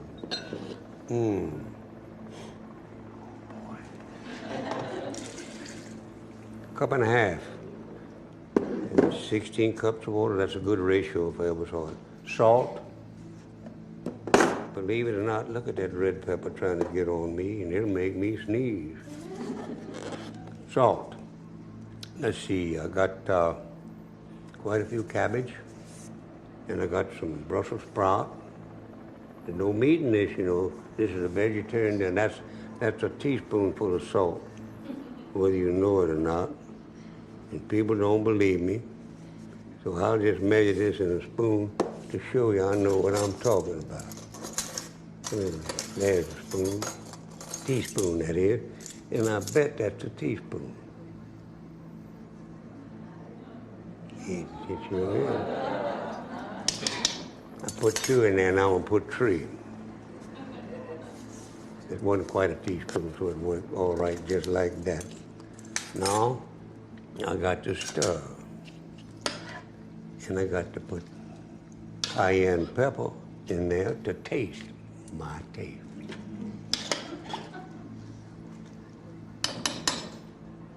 And I don't like too much pepper. Contrary to what people try to make other people believe that Cajun people like real hot food, that's not true.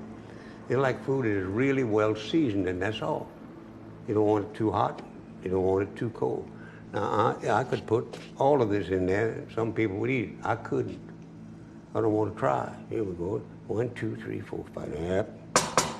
Let's get to shaking there. Let's get to shaking, baby. Now, actually, I'm not getting much out of there. And if I want chill, I would take the top off and chunk some in there. But that's enough in there right now, and we're gonna let this cook. Get to boiling, baby. If you don't boil, you ain't gonna cook, that I know. I'll have to put the lid on that and look at it every now and then to be sure it's cooking just right. Now, I'm going to scramble some eggs with shiitake mushroom and onion in it. And if I'd put rice in it, it would be an egg jambalaya. That's one of the things it would be. Now, here, got that. Now I got to move this recipe and be sure I'm looking at the other one. I got all the ingredients. I got the Brussels sprout, the cabbage, the sweet potatoes, dry white wine. I didn't forget that, it never do. And now I got the egg and mushroom and onion. That's what this is. The first thing I got to do is turn my fire on with olive oil. It says, this recipe says 2 tablespoons. I may put a little bit more than that. because I'm going to use more than the eggs that call for this recipe because I want everybody to get a little taste of it. It's very good. Add 2 tablespoons. I'll try it. It's just about 2 tablespoons. Yep. Now I got to get that fire going underneath that so it'll cook up a storm. Come on here, boy. Wrong one. I just figured that was the wrong one. I know it didn't act right. Put that on medium, and it'll hot up real fast. Let oil run around to be sure I got oil all on the bottom. Now I got to whip those eggs. Just whip the daylights out of them. While that's heating up a little bit, there's 7 eggs in here. Large egg. And we're going to scramblate them. And as I say, if we'd put rice in it, make the egg jump alive. That's good too. I love it. I like a bigger bowl than this one. I'm really beating these things because I beat hell out of them. All right, egg, let's don't act funny. Let's get beaten together.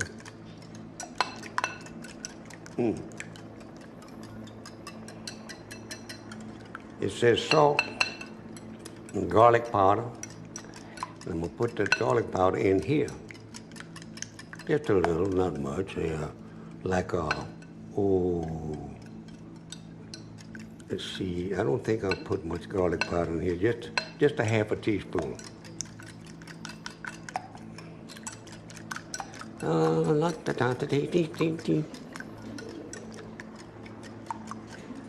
Now, garlic powder.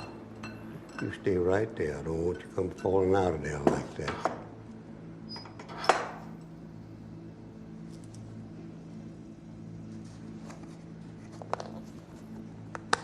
I didn't measure half a teaspoon without getting in trouble with this. I knew that was going to fall. Half a teaspoon. And I got to put some little hot sauce in there. Whether you all like it or not, that's going to go in it. Yeah, let's go. Get that garlic powder beaten to these eggs real good. Now, if I could just get you to stay there like you're supposed to, everything will be all right, and I think I can do it. Watch. I'll see what you're slipping on. Huh. I got to put these onions in here and cook them till they're clear. Clear onions are usually done onions. And then I'll put a little of these beautiful shiitake mushrooms, which to me are the best mushrooms to eat. And a friend of mine raised these and sent them to me. Isn't that wonderful?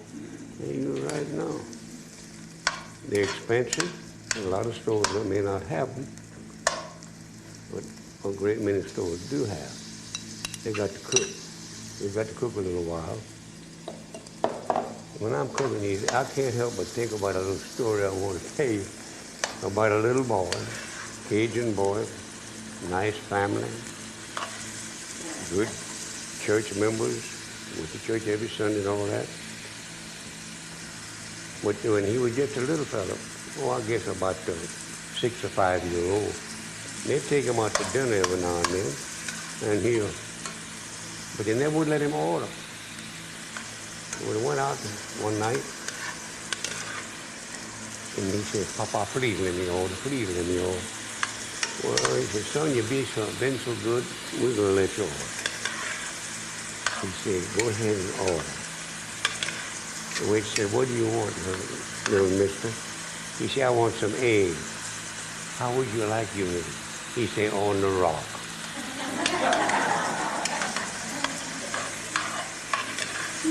Boy. Come on here now.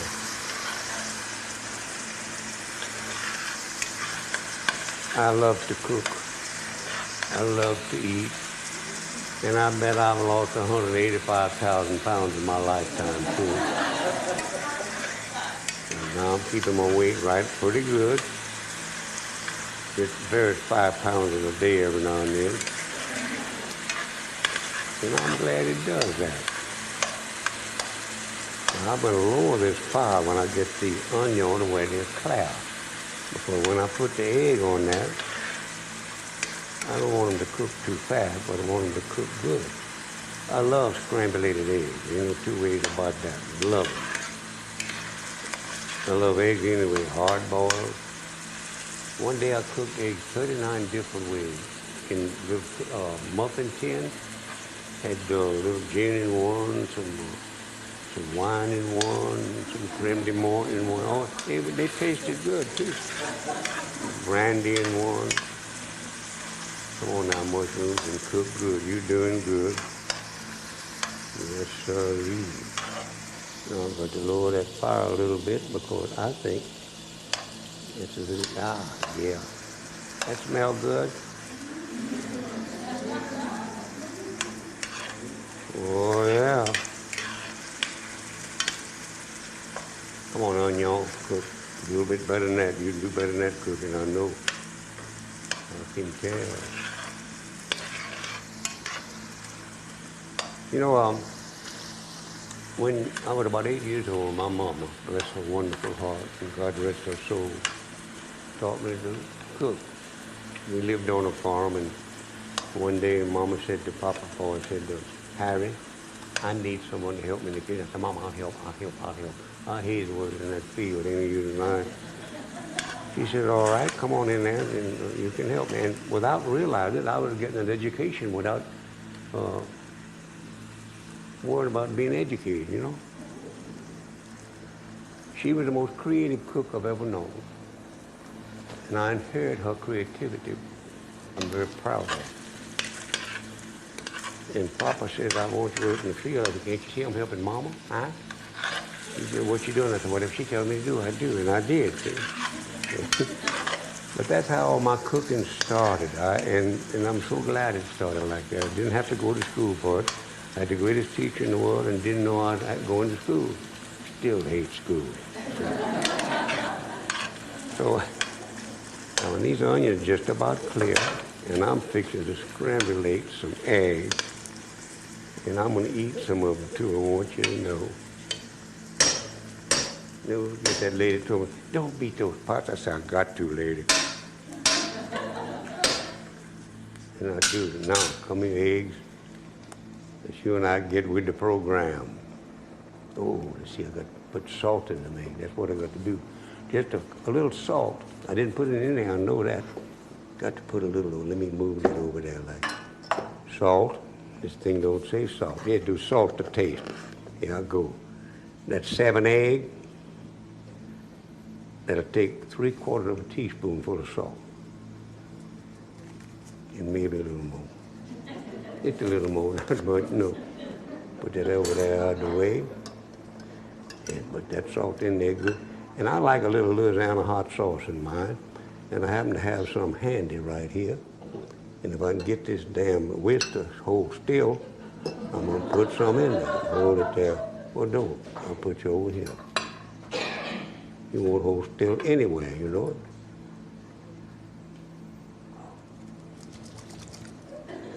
That shook it good. Here, let's go. Just a little, and that's less than a half a teaspoonful. Now this is not real hot stuff. It's made with cayenne pepper, which is good for you. And I'm gonna just whip this a little bit and just scramble the hell out of these eggs right now. Here I come ready or not, eggs.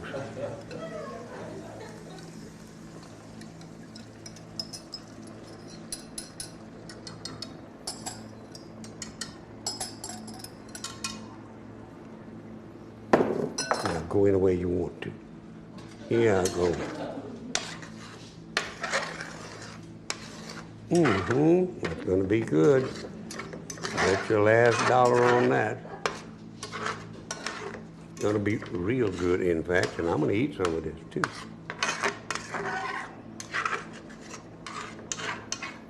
Oh man, egg, just go ahead and cook just right.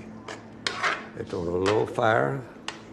I'm gonna have to raise it just at least a little bit because I'm not satisfied with the way it's cooking. Oh, now it's doing it.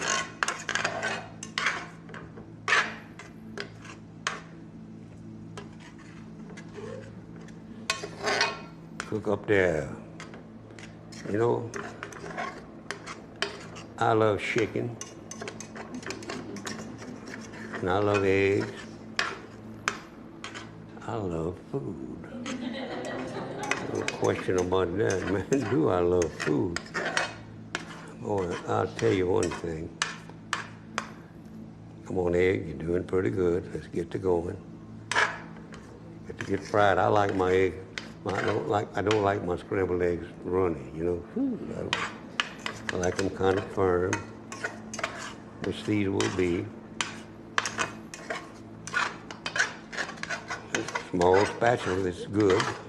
You don't want a great big one that gets in the way. Eggs, you're doing good, but I want you to kind of hurry. And you're doing it for me. Mm-hmm. Get those sides, all right. Oh, now you're going. Just really get with it. A little more fire, that'll hurry them. Hurry anybody or anything. Yeah.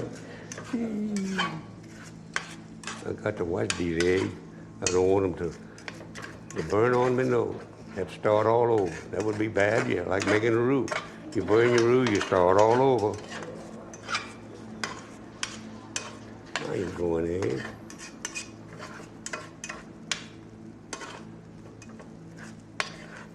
Getting better all the time. Mm-hmm. Mm-hmm.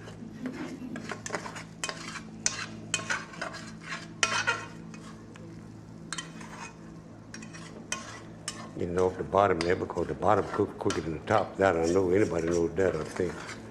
I found that out a long time ago, the hard way. Oh, man.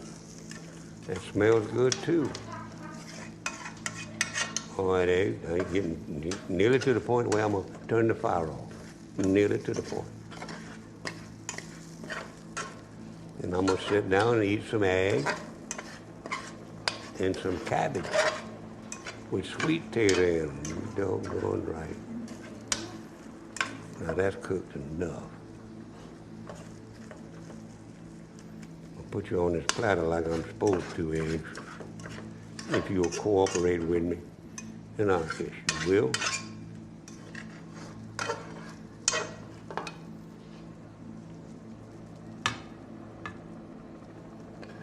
Got to admit that's pretty.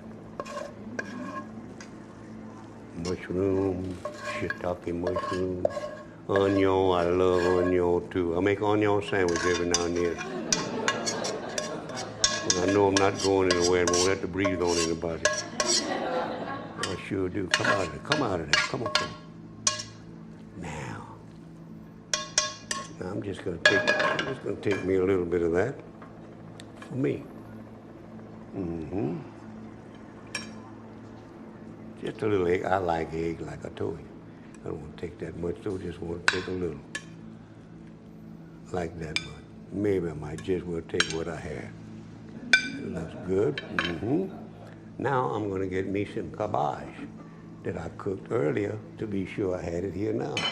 And I got to check that cabbage right there, too. I can tell. Cabbage and sweet potato and... Don't that look good? It is good. Now, let me turn this fire down a little bit over here while I'm thinking about it. Yes, sirree. Got to put that on simmer-rimmer. Oh, well, now I got it. Just exactly right. Now go sit down as you stand and taste this and tell the people how good it is. I'll be glad to did that, I'll guarantee. Whoo, come here to me. Put down a napkin. Here's a napkin. All right. sit yourself down.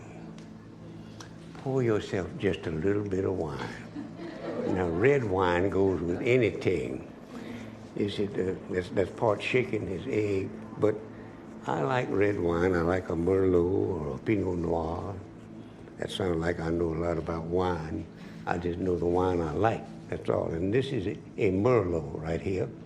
And I'll pour just a sliver or two of that in there. To be sure I got enough to wash the egg. That's enough, all right. Thank you. Now I got this, and I'm gonna taste this and let you know how good it is just as soon as I can.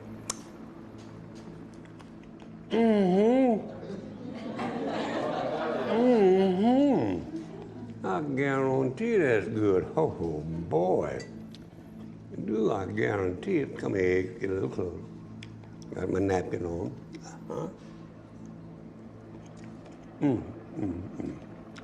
Now, I got to try that cabbage.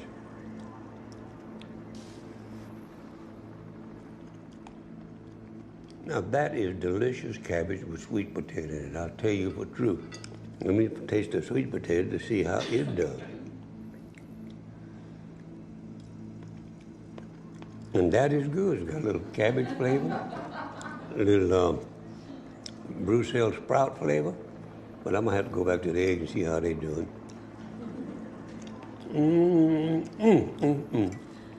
I tell you right now, I ain't no king, but this is fit for one. I'll tell you that anytime. A Brussels sprout. I'm gonna split you in half. Gotcha. That's hot with fire. Oh boy. Now that don't taste like cabbage, it tastes like Brussels sprouts, you know that?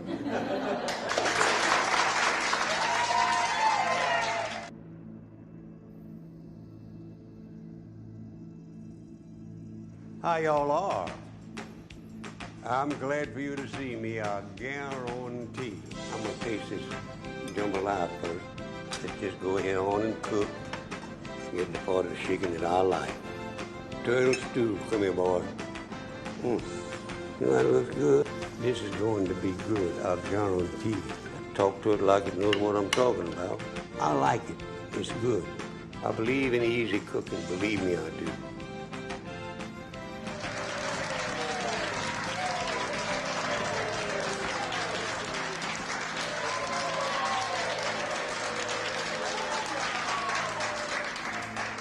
How y'all are? I'm glad for you to see me, I guarantee. And we're gonna have two different kinds of recipes we're gonna cook today. We're gonna make a chili jambalaya, and then we're gonna make a elbow macaroni salad a la Justin, or au Justin, whatever way you wanna be correct about it. First, we're gonna fix this chili jambalaya. We want to get it going and have fun doing it. I have here 2 cups of cooked chili, or it has the meat in it, you know. So we don't have to worry. I don't want to get it on my hand, but I guess did good there, I guarantee. Got most of it out of that thing.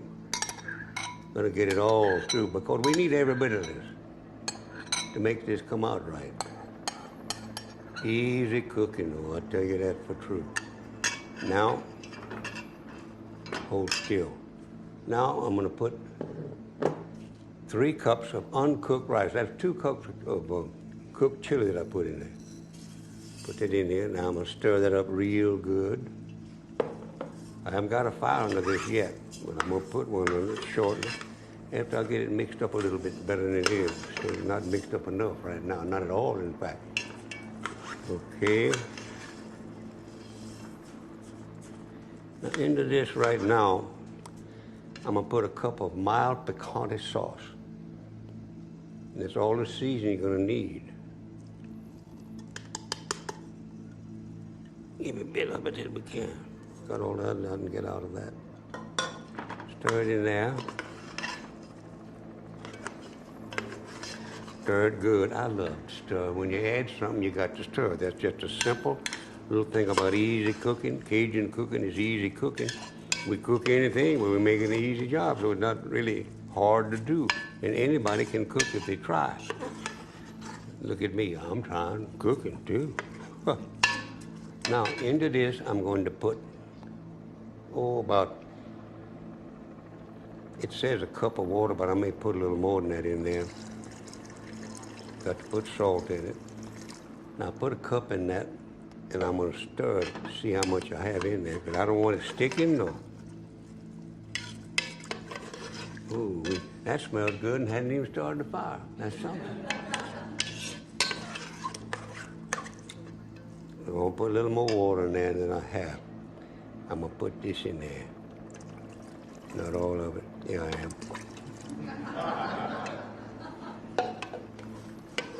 Now into this, I'm going to put a 12-ounce bottle of non-alcoholic beer. This is just in case people don't want to drink alcohol. And it helps the taste of this. This is a 12-ounce bottle of non-alcoholic type of beer. I don't drink it, I want you to know. I'm not planning on starting either. Put that there like that, and I've got to put some salt in there. And then I'm gonna let it cook. Stir it every now and then so it don't stick to the bottom. That smells good already. Where the salt is. Here, come here, salt. Into this, I'm gonna put 2 teaspoons of salt.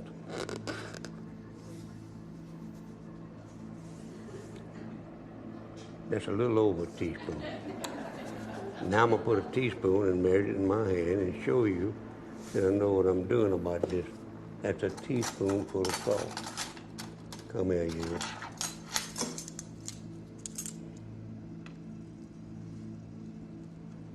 See that? Nothing to it, like eating lettuce, you know. But that's practice. That's what that is. Tell you right now, hay fever will make you sneeze and your nose will run and all that. Now, we're going to put a fire under that.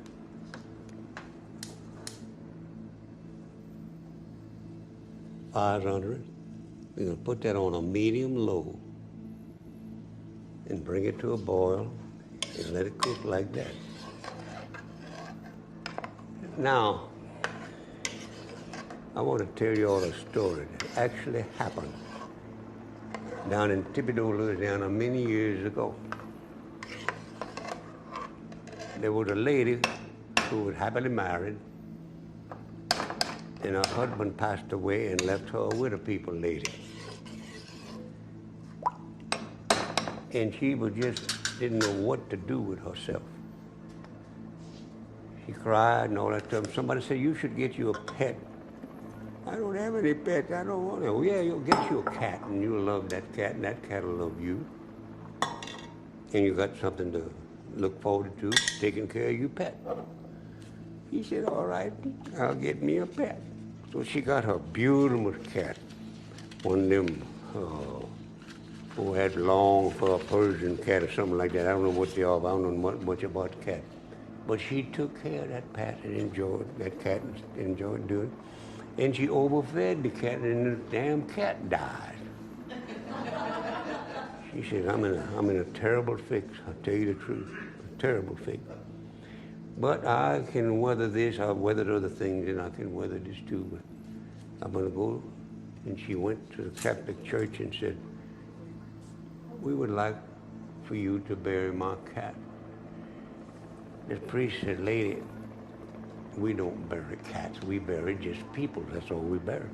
Well, I'm sorry. She says, I'll go ask one of the Protestant churches to bury my cat and give them that $25,000 I was going to give. He said, you said $25,000? She says, yeah, well, you just brought your cat here. We just started burying cats, I'll guarantee.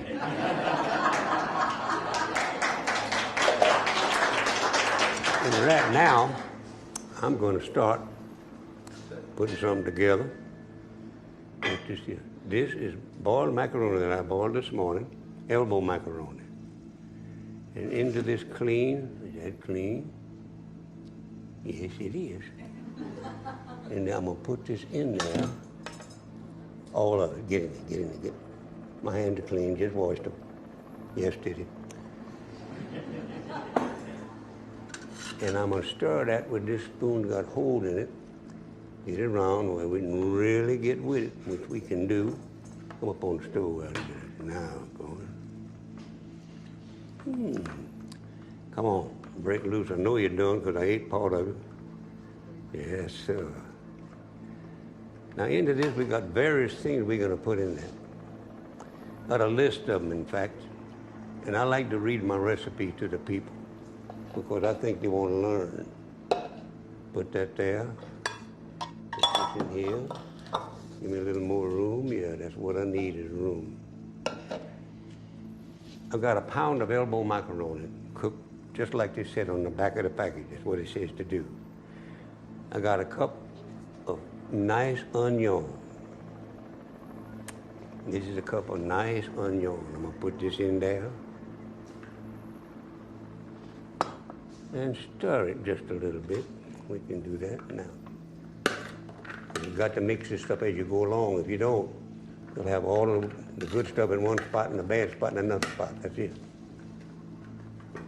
Into this, I'm going to put a cup of a cup of dill pickles, chopped. Not too fine. You want them to be in there so you taste the dill pickle.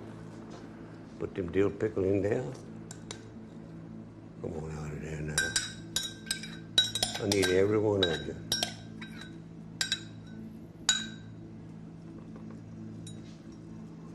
Stir a little bit. Then we're going to haul off there and put in there some green onion. Daddy, a cup of them. We got a cup of green onion. Chunk them in there and stir them around a little bit so it's mixed up a little. Get back in there now.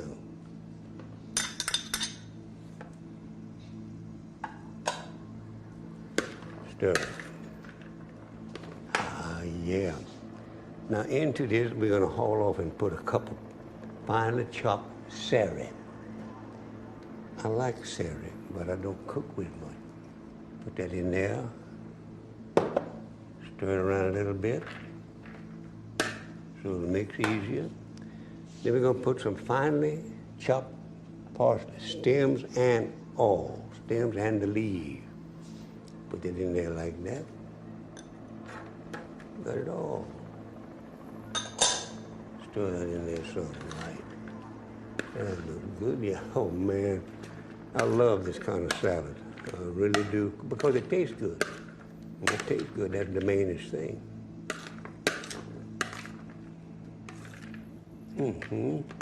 Now into that, I'm going to haul off and put pimento stuffed olives. Come here to me, a cup of them. What we did, we just slice them down the middle so we got the color and the flavor. Got it all. Ain't that nice?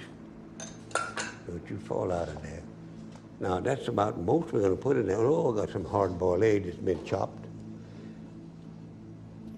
Bell pepper. I'm going to put that in there before I put the egg.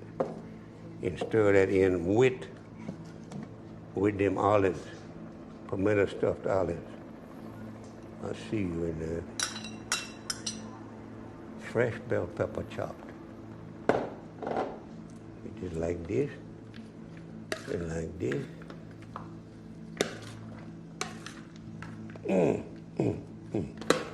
I guarantee that's gonna be. Now I got these eggs, I got to put it. Oh, let me put that cheddar cheese first. That's pretty, huh? Some grated cheddar cheese. Spread around there real nice. Then I'm gonna put the egg on that and stir them both together at the same time. Eat, that smells good. Chopped egg. It took 5 eggs to get this thing right. It's about 2 cups of eggs, I think it is. Put that over there out of my way and stir this just a little to get it mixed up. You have to cook that macaroni and then let it cool down, because if you didn't, you'd have the worst looking salad you ever saw. Everything would be floppy, and this ain't floppy though. Ain't gonna be though. Now, I think I got everything in there I got to put in there. And what I'm gonna do is make a I'll just bring my mixing bowl over here. Oh, that's good. I got to stir that. I hate to do it, but I got to stir it. I don't hate it. It's trying to stick on me. All right, you chili devil, don't you do that to me. The fire may be a little hot. I think I'll put it on low. That's what I'm gonna do. Put it on low. Now, it'll go ahead and cook anyhow, but it won't stick. Now, into this salad dressing, I'm going to put some mayonnaise, a cup of mayonnaise, right here. I'm going to put it in this bowl to just beat out of it. Thought to say hell, but it didn't do. Beat the hell out of this and good. Got to get all that in there and get because I need it. And then I'm going to put some Creole moutarde mustard in that and beat it the way it comes back to the consistency that is right there. Come on out there now.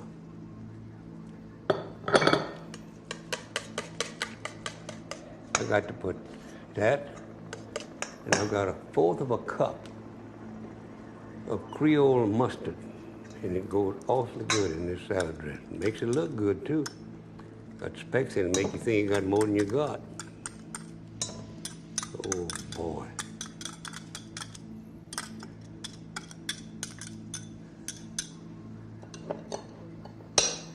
Now what I'm going to do is beat that together. Beat that like this so it'll be good. Put the motion on it. It ain't going to be any good if you don't. You see, it comes back to the same consistency that I wanted. I started with that mayonnaise. Now into this, I'm going to put some olive oil. It says hot sauce, but I'm going to put the olive oil first. Because I'm going to beat that some more, make it look more pretty. I'll tell you for true, it's going to be good. Ooh. Can't wait to taste some of this. Now, I think it said 2 tablespoonfuls. Yeah, that's what it said, 2 tablespoonfuls. I'm going to put 1 tablespoonful in there first. I'm going to beat a little bit. That's a tablespoonful, don't worry.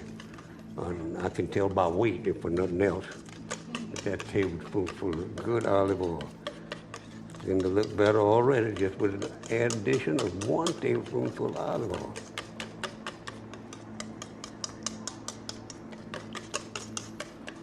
I got to put about 1/2 tablespoonful, maybe a little more than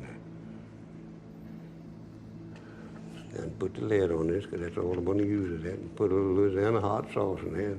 Beat it in there, too. You can go there. I'm through with you right now for the time being. Oh, no, I ain't going on.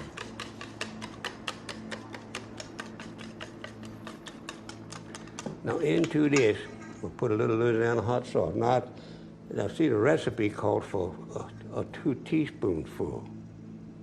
Oh, Louisiana hot sauce to my taste. Don't say, don't measure on this, but I'm gonna put a teaspoonful in it. And that's enough of a teaspoon for the day. I mean, that is lemon juice. I'm gonna add to that as soon as I get this whipped into it good.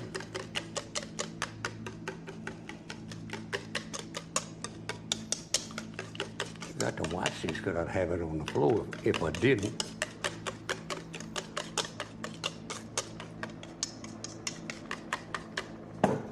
Now, this is about, I would say, 2 tablespoonfuls of fresh squoze. We squoze this today. Lemon. Now, fresh lemon juice is good. That old stuff comes in that bottle I can't stand. I don't use it. But I don't like the taste of it. Tastes like it's canned, and it is. Now, I got to stir this chili. I don't want that to stick to the bottom of that pot. Well, that's the part I like. We call it gratin, you know. We like that Mm-hmm.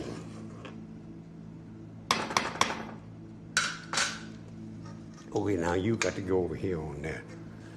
Put that on that.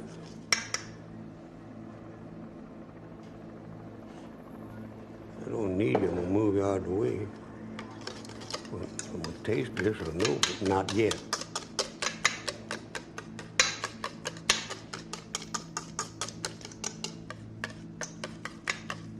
Oh, boy. That looks very good. It is good.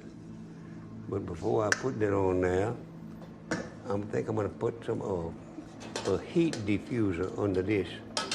And I'm going to get myself something to lift it up with because that's hotter than 12 yards of you know where, I'll tell you right now. Maybe 20 yards. Get me some these little devils. Okay. I'm going to lift it up and lower that fire. I'm going to put that fire on a simmer. What I'm going to do, a nice simmer. Now you're good now. That's exactly right. Put that heat diffuser underneath this. Get on there, boy. And put this right on top of it. Then put the lid on there and let it cook. And it'll cook just right. I guarantee it'll cook just right. Now I got this to where I can put it where I can work on it. Looking good too.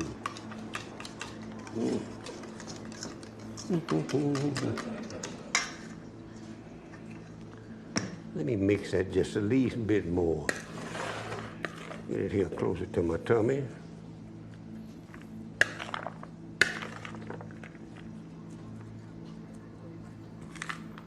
Oh boy, this is getting better as we go along. That's for true. That even smells good, and there's nothing in it yet, Hart. Nothing old, no, that's good dressing. That is good dressing too. Get right there. All right, dressing, we got to go in there, every bit of you. All over. I know it looks like too much, but it ain't. It's just exactly enough, I guarantee you. You could taste some of this. I've got to wait though.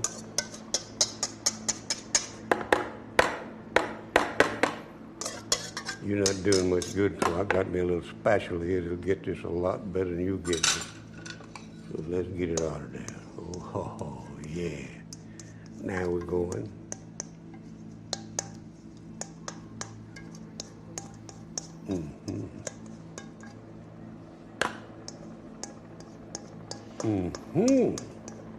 That's smelling good.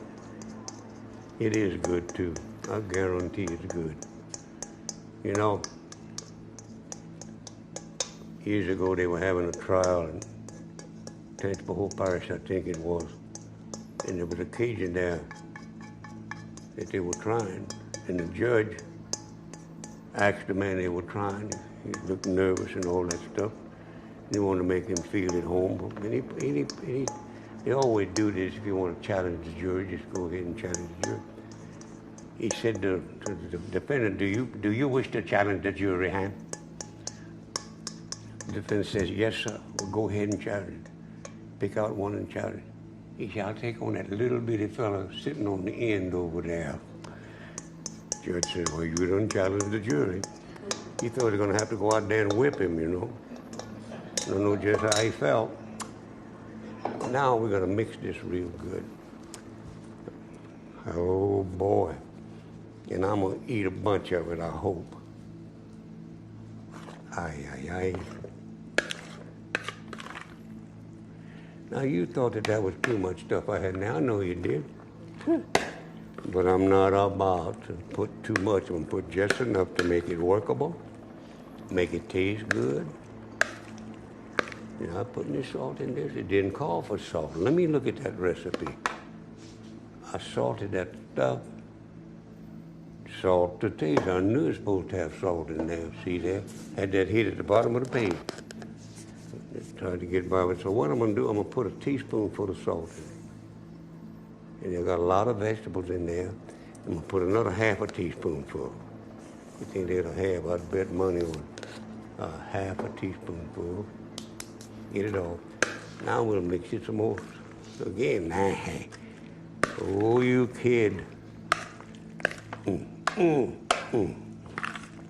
Aye.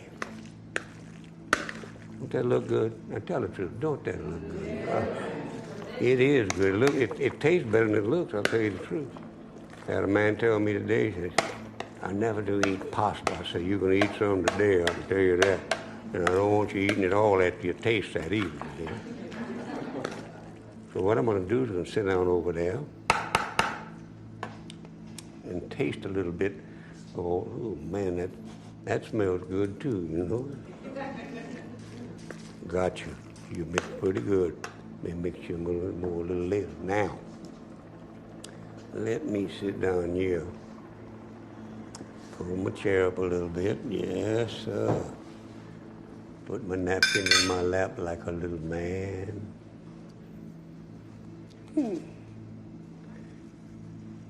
And then I'm going to taste, pour myself a little bit of wine. You know how it is. Wine goes good with anything.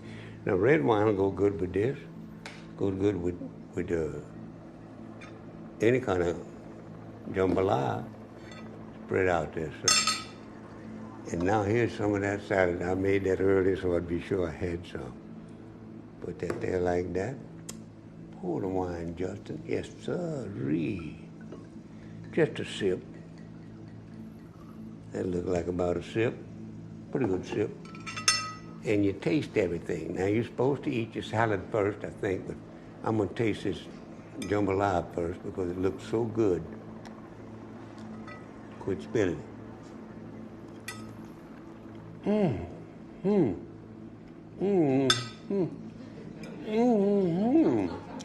think I'll have another little taste of that. I may even use a spoon.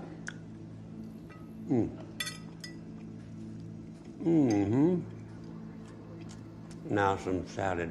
Oh boy.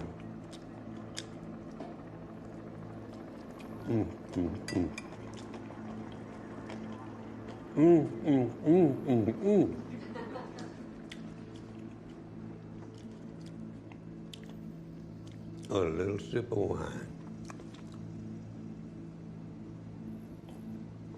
It made it go down easier. Tastes so good.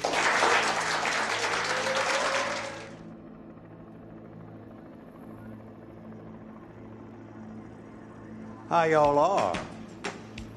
I'm glad for you to see me. I guarantee. I'm gonna taste this jambalaya first. Let's just go ahead on and cook. Get the part of the chicken that I like. Turtle stew, come here, boy. You know that looks good? This is going to be good, I guarantee. Talk to it like it knows what I'm talking about. I like it. It's good. I believe in easy cooking. Believe me, I do.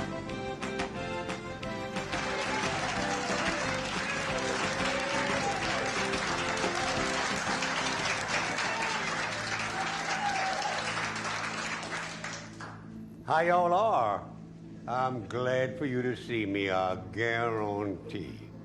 And today we're gonna cook corned beef and cabbage and some anasasa beans that we get out of Colorado.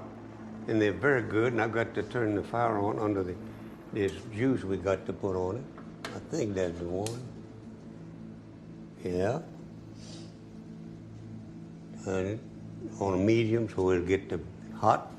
And we'll put the beans right in there, and they'll cook before this show's over, I guarantee.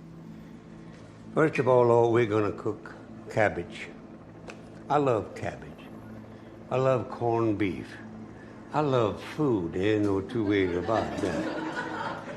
And you look at me and tell, I've lost 185,000 pounds in my lifetime going up and down. And it's been a lot of fun to do it. But I still like all good food that's cooked well. I'm gonna turn this fire on too. Got the right one. I'm so proud of me for doing that. You'd be surprised. In here I have corned beef stock. I cooked corned beef that I'm gonna put in this cabbage. The corned beef is already cooked. And this cabbage, we let it cook until I like the way I like it. I don't like cabbage that's just half cooked, you know, like that. The Chinese do, just stir it around a little bit. I like it like us Cajun cook the hell out of it. That's the way I like it. And it tastes better to me like that. I have more flavor in it. And I'm gonna stir this around to be sure it's got. If we have more salt, I'll put it in there. It doesn't need any right now. I smell enough salt in there. Now this is cabbage. We cube it. We cube this cabbage. And I cooked when I cooked the corned beef, what I did, I put 4 cups of white wine, good Chablis, suitable to drink as well as cooked with. Never cook with a wine that you won't drink. I put 5 pounds of corned beef, 4 cups of dry white wine, 2 tablespoonfuls of soy sauce, 2 teaspoonfuls of Louisiana hot sauce, or a quarter teaspoonful of cayenne pepper. And now I have 2 heads of cabbage here, not large heads, not like one I cooked on a show in Alaska. The cabbage weighed 65 pounds. Man, I couldn't believe it, but it was one cabbage. And I got 2 large onions that we quartered that cut that into quarters. The cabbage has been cut into quarters and then put it on in bite-sized pieces. And the salt, of course, when you're cooking corned beef, you got to watch. You may not need any salt at all, and you may need some. And I'm gonna put this tasting spoon down here and see if this needs any. Because if it does, I'm gonna put it in there.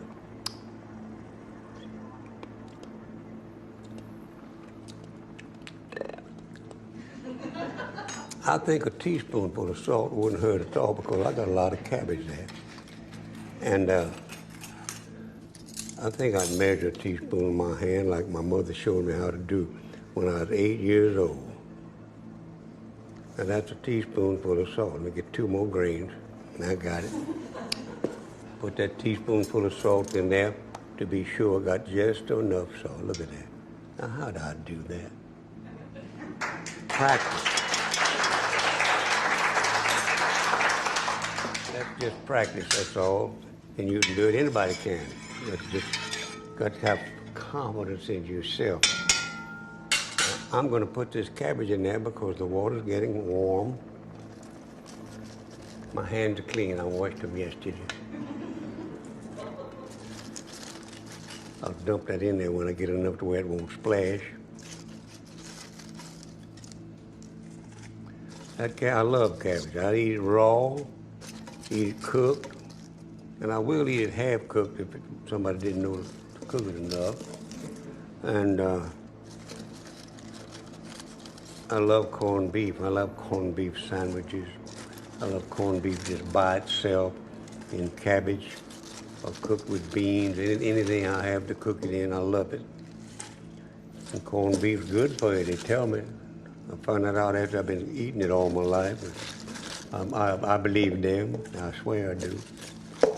Now, let's get in there, cabbage, and I got to stir you down. This is going into corned beef stock that I cooked that corned beef in. And I already told you what I put in. They put that wine and take all the bitterness out of anything that you have that's bitter. Just take that out of it and it'll do it. Put that out of my way and stir this into this stock. If I need any more water, I'll put it in here. May need a little more water, I can tell. Come here, onion. Let's put those onions in there. These are good onions, they're good sweet. I love to make onion sandwiches, you know. You ever eat an onion sandwich with mayonnaise? Good for you, too. They tell me. I was listening today about garlic on the television. Shucks, I should be the healthiest man in the world, I'll tell you the truth. I love that garlic. My father said the reason what invented twin beds was garlic. And I can believe that. Got to put a little more water in this. No 2 ways about that. Let me see how much of that. That's for the beans. We're going to put them in there in a few minutes. Got to cover this with water. I don't want it to go uncovered.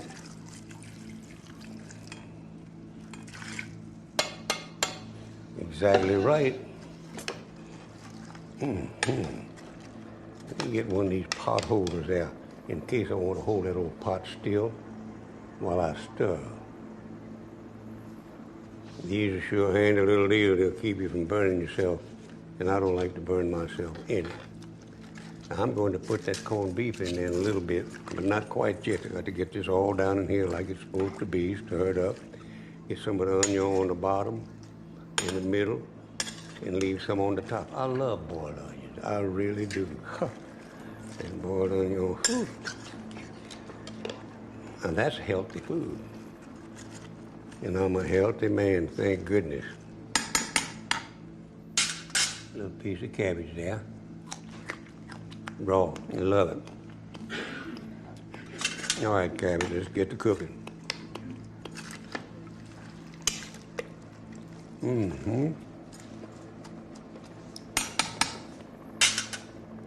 Come here, corned beef. Now we slice this, and it makes it easier to serve people. It ain't all easier to cook too. It cooks better when it's sliced like this. And I like for it to cook well. I feel a story coming on I'll have to tell in a few minutes. But I want to get this on first before I start messing around and lose my train of thought. I ain't got but one train on this track, you know. I guarantee that's true.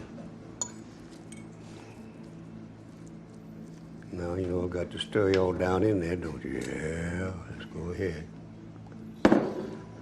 Stir it down in there. Separate it the best you can. That looks good enough to eat right there, you know it. It's done enough. That's for true. Let's stir that a little bit down into that so it'll cook. You know, this, believe it or not, this just water just covers this. But by the time this is cooked, water will be about a half an inch deep over top of it. I don't know where it comes from, but it does it.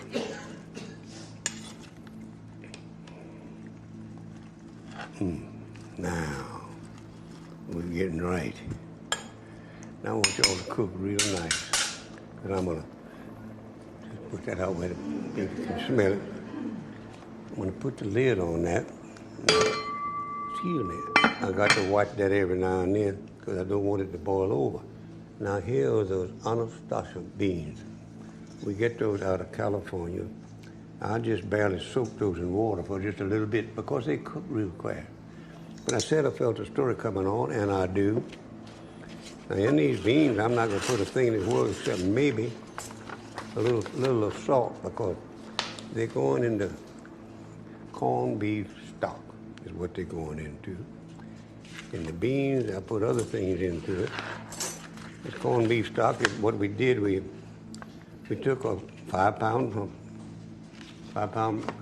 corned beef, tablespoonful of onion powder, 2 teaspoonful of garlic powder, 2 tablespoonful of Worcestershire sauce, and cayenne pepper to taste, my taste.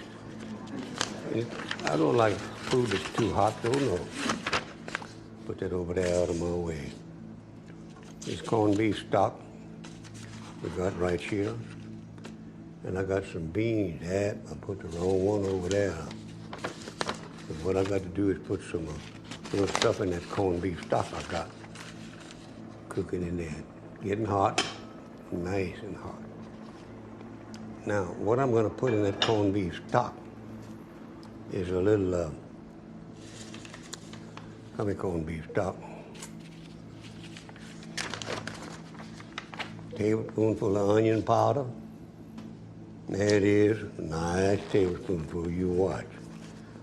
I'd measure that devil tablespoonful. Tablespoon. Not anymore, that's a tablespoonful. And we're gonna put 2 teaspoonfuls of garlic powder. And I'm not gonna measure that in my hand. I'm just gonna put it in there, and I can figure when I've got 2 teaspoons. There I go. I better measure that and not mess around with it. 2 teaspoons of garlic powder. I got to cut that fire down too.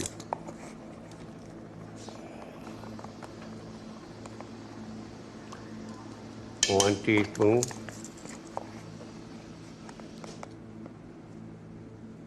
That's a little bit over a teaspoon, but it's not much enough over to make any difference. It'll taste good. That I know. And that's the main idea when you're cooking, to be sure it'll taste good. And I got to turn this fire down to low. There you're going. And I'm gonna stir it. Still got a little stuff to put in there now. Don't worry, I'm gonna put 2 tablespoonfuls of Worcestershire sauce.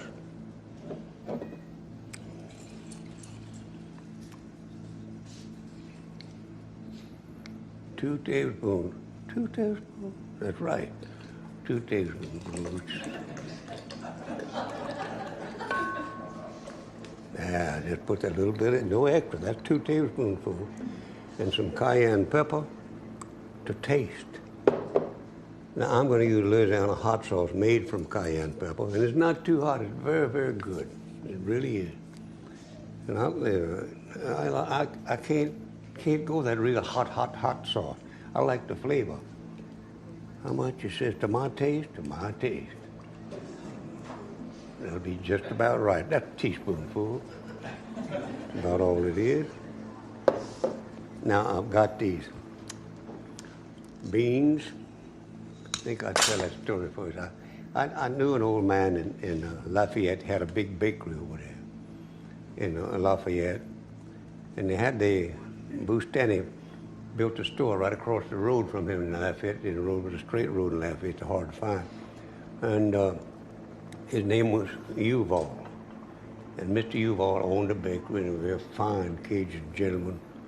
And I never will forget, I was standing there, and they had a policeman named Guidry. I knew him real well. And they put a traffic light up there. Mr. U-Vol backed out of his bakery in his Cadillac automobile and just ran that red light like he didn't even know it was there. And of course, Guidry blew his whistle and stopped him, and he knew him. He walked up and said, "Mr. U-Vol, did not you see that red light up there, huh?" He said, "Yeah, but I did not see you, no."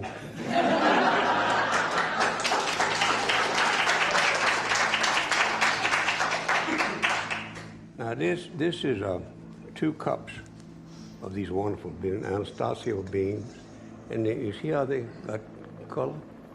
And they cook a little bit quicker than most beans that size.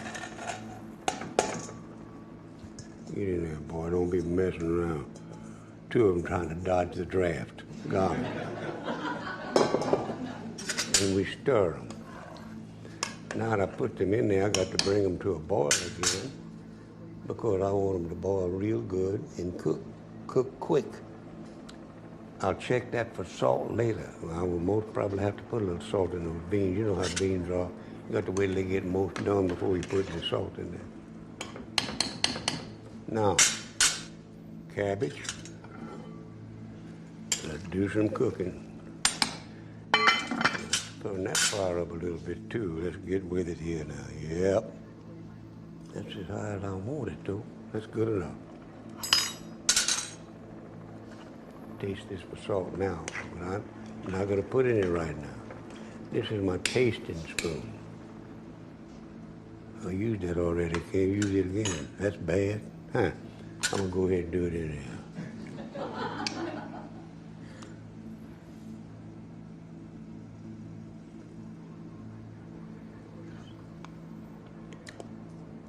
That's not going to need any salt. Just right with everything. Cook, boys. That's just the cooking. See what I got in here. Oh, I know what I got in there. I feel like I want to tell you another story. I'm going to tell you this story. It happened down in Kaplan, Louisiana, at a meeting that they were having. Some kids were having a meeting there, pretty nice sized meeting. And they were doing World War twice. And, excuse me, I got hay fever. At the meeting, somebody said, "You know, them Germans done overran Abbeville." One of them jumped up and said, "Well, oh no, not Abbeville, Louisiana, no. Abbeville, France. They done overrun it, took it. It has fallen to the Germans." And that is a shame. And then 5 or 4 more said, "I feel so bad about that." One of them said, "Not me. How come you don't feel bad about that?" He said, "I don't care about them Frenchmen over there. They never should have left Louisiana and gone over there in the first place."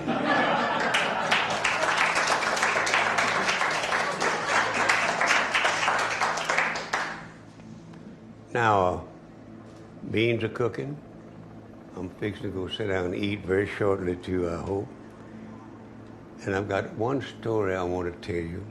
I very rarely tell this story. It was told to me when I was in the hospital, with a cast from my head down, and I didn't feel like laughing, but I laughed so much they had to give me an extra shot of dope. That's how much I thought about it. It's about a little boy who was about 7 or 6 years old, and he'd been to school, and he had to walk to school back there in those days. When he got home, his mama was not out in the backyard. She was over those black wash pots that we had back there in those days. So he went into the house. He said, "Mama," calling for his mama all the time. "Oh, Mama, where you at, Mama?" She said, "Henri," his name was Henri, Henry. "Brought yourself in here."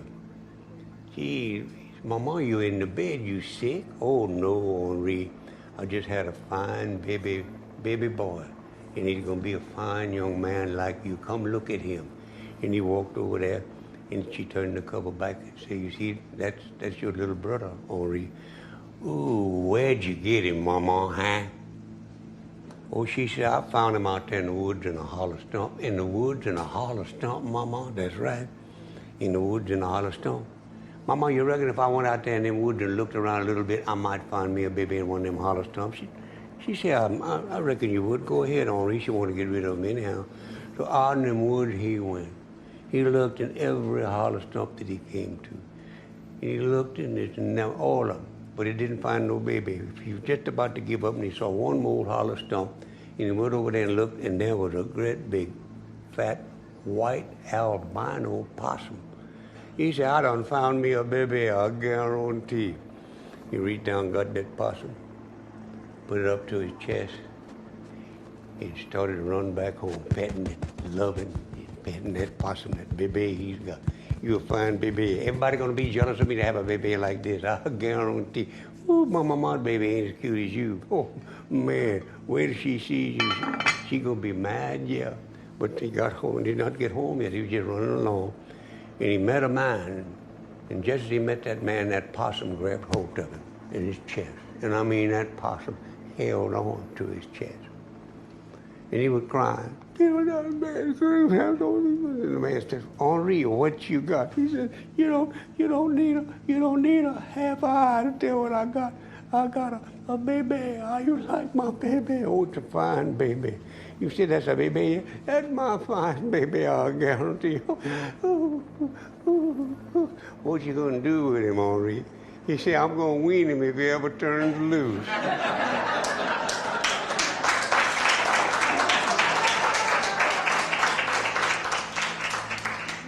Now you see that water coming in there like that? It'll do it.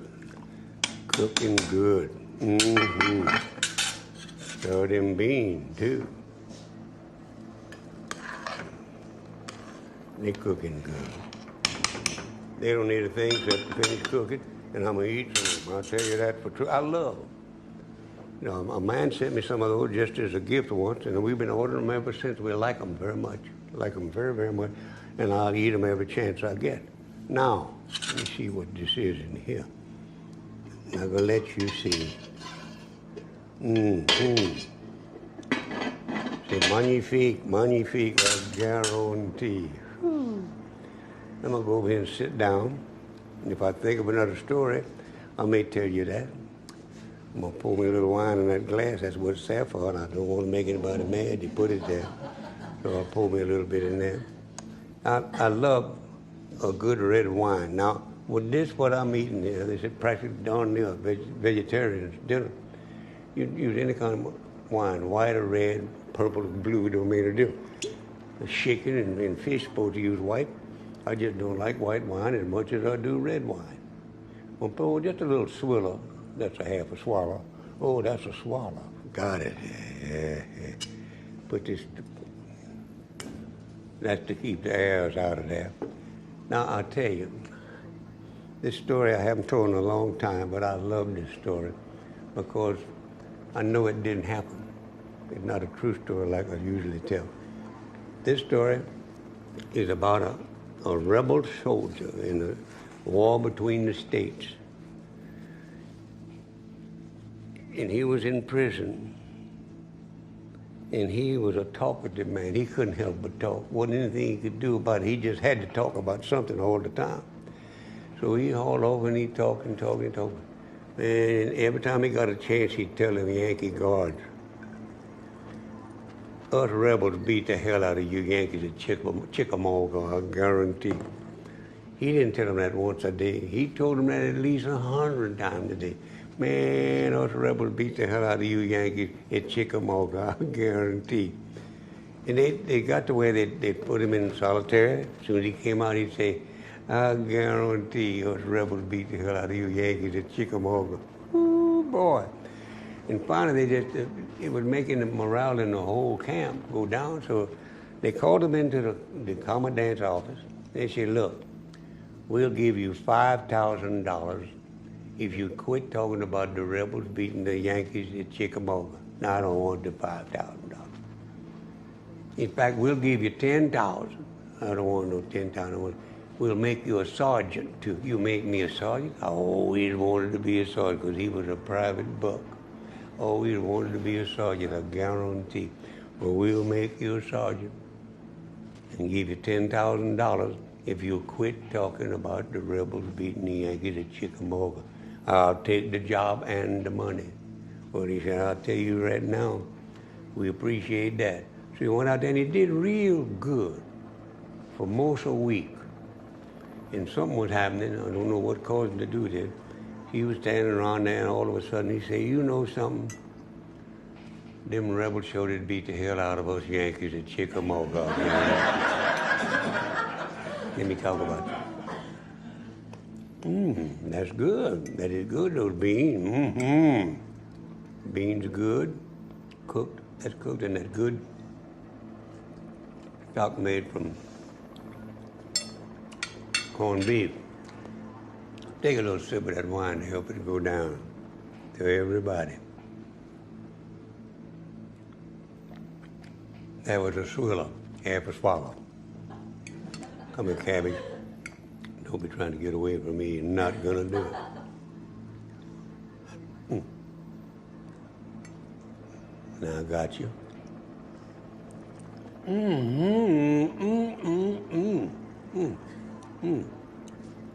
And corned beef, boy, man.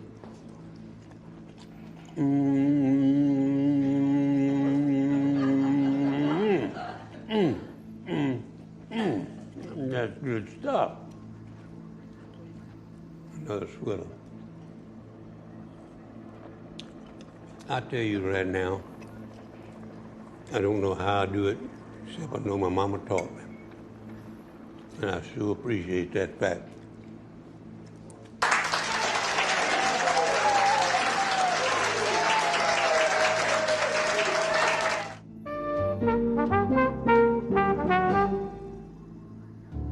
Welcome to Great Chefs, a culinary tour of the United States featuring some of the country's finest chefs.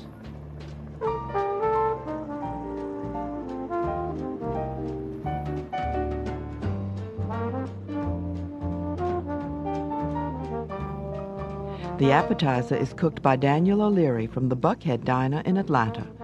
It's upscale Southern comfort food with grits, collard greens, and smoked ham hock. Then it's off to Manhattan in the Gotham Bar and Grill, where Alfred Portali demonstrates an interesting method for cooking fish. He assembles a packet right in the pan.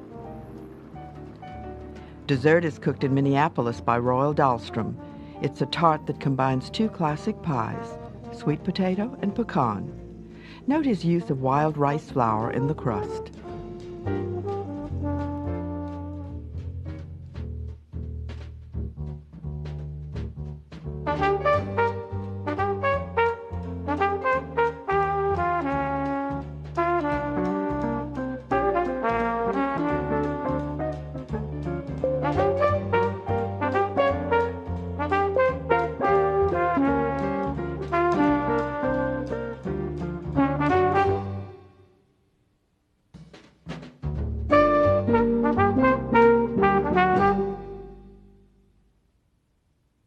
Daniel O'Leary graduated from the CIA, then worked at, among others, the mansion on Turtle Creek under Dean Fearing. Now he works for the Buckhead Life Restaurant Group, whose CEO, Pano Karatosos, won a Robert Mondavi Culinary Excellence Award in 1997. Chef O'Leary offers crispy cheese grits with greens. All right, first we're going to start braising the collard greens. I have some bacon that I cut here already. I'm going to make a small dice of the onion. The bacon is applewood smoked and will be rendered until almost crispy. Then the diced onion will be softened in the fat. This is all done before the chopped greens are added. Okay. Now I'm going to add some red wine vinegar and some water. We'll put our collards right on top of that.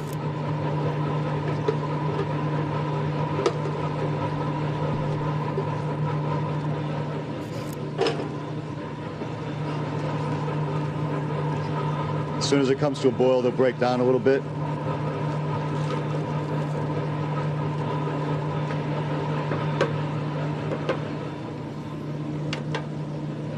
I'm going to cover that, put it on the back of the stove, and let it simmer for a while. About an hour.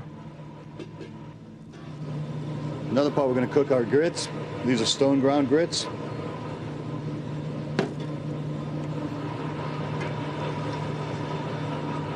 Put your grits in the water.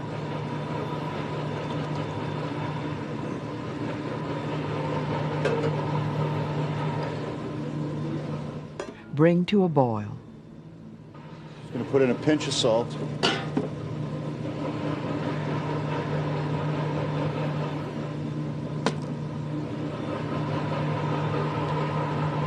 The red-eye gravy is started. Melt a little bit of butter.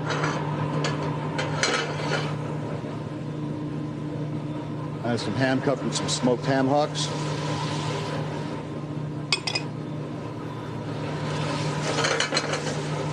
Saute this a little bit.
Понятно? Ты не феномен.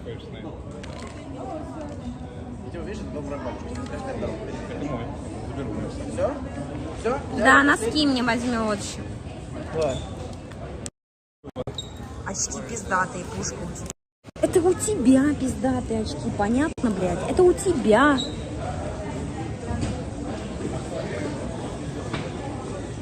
Я вообще-то созерцаю пиздец.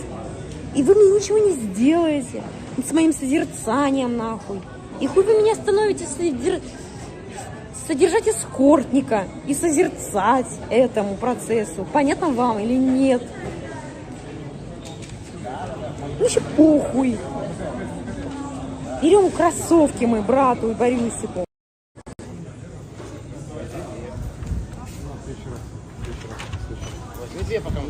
Нельзя жадничать.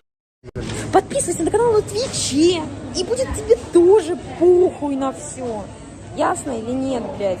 А мне похуй, что ты не подписанный смотришь, блядь. Мне надо, чтобы ты смотрел подписанный. Ты заебал, блядь, смотреть на меня не подписавшись. Ты охуел, блядь, или как? Ну что похуй, я в другой стороне, ну я просто говорю. Нормально так или ненормально?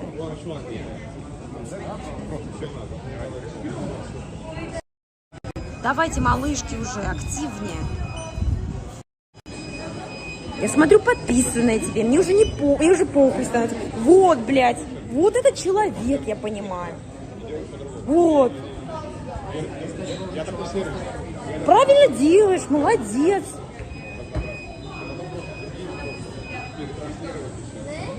Ну что, какие кроссы взяли мы? Смотрите, мы взяли вот эти. Вот эти взяли, как у меня Борюсик взял. И Диме красные взяли. Дим, покажи свои красные. Быстро. Секс. Вот и все. Вот и взяли. Да, Борюсик взял кроссовки, как у меня. И что мне сделать? Мне похуй на это. Пусть берет, блядь, если надо ему. Я что, виновата? Что теперь, блядь, не носить ему? Ага, ебать, конечно.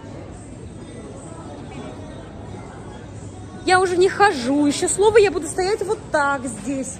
Понятно вам? Еще одно ваше слово, и мне похуй, я вот так буду стоять. Идет за мной? О! Я украла почти носки, мне похуй. Окей. What's the size? Not mine, окей. Зацепилась за сумку. Носки. Тёлка. Да, не получилось у меня спиздить носки. Да и похуй. Мне похуй. Ничего больше не прицепилось ко мне? Вроде нет. Ура! Я уже хочу есть вкусное что-нибудь. Короче, что здесь? Смотрите, вот такой у них Apple здесь. Видите, вот такой огромный, ебать, Apple, нахуй. Ебать. Сейчас бы пойти купить iPhone 15, да? Ну так у меня уже есть, и мне похуй.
Скажу честно, подрачиваю иногда на милаш. Так попадаешь часто? Нет, не нравится это. И ты возвращайся почаще. А то настроение такое бывает. Я просыпалась по утрам и каждый день искала смысл. Был балет, потом ютуб, влоги, пранки стали жизнью. Столько продюсеров, рекламы, я с контрактами, цифрами. Мне хотелось все успеть, но я не всегда была искренней. Никогда не хвалила себя, в пацанах искала поддержку. Много работала мелко, но строго судили за внешку. Много еды, я в депрессии, предала дерзостью женственности. Кому я тянула руку, по итогу нифига потом не поднял трубку. Я стала как робот, обиды как опыт. Я с головой в омут, я, сука, такая голодная. Иди много хоть топы, работы до пыта. Пацан только в пробках, я, сука, такая холодная. Печать, на губе набита боль, я хотела кричать. Переходом был трек хинта и печаль. Внутри меня тает на парус отчаяния. Не было сил на тусы, общения, флирты, фильмы. Не было ни времени с кем встречаться. Меня люди перманентно сильно бессильно. Теряла аккаунты зрителей, с ними веру внутри. Я так хотела влюбиться, хотя типа никогда я особо не верю любви. Мне так, когда смотрю на нее, приятно. И внизу тепло становится. И фотографии, которые в Инстаграме складывают, я прям все скачал. У меня даже память 7, 8, 9 утра, и я встаю по инерции. 3, 4, 5 треков в сутки, это типа мощь по их версии. Дейт встретиться на кофе, чтобы зарядиться энергией. Мне хватило пару встреч, и я влюбилась как девственница. Открой окно, я задушнила чутка. Я скидываю худи, и я снова в чулках. Все грусть, печаль убрана прямо в чулан. Все по плечу, я не одна. Ведь типа у меня появился чувак. Как так, по итогу меня подвела чуйка. По шкале вверх у меня теперь есть свой творческий дом. Со школьных лет мечтала, теперь тут главный герой. Пишу альбом про него, вроде даже верю в любовь. Полгода срок истек, но это даже стоит того. Слушай. Вернула 2016, спасибо, что вернулась. Если тебе грустно, сидишь, ты думаешь, что посмотреть, забиваешь милаш, Маши, Google, а там мокрая девочка танцует, или пранк у панки, или 17 независимых. Возвращайся.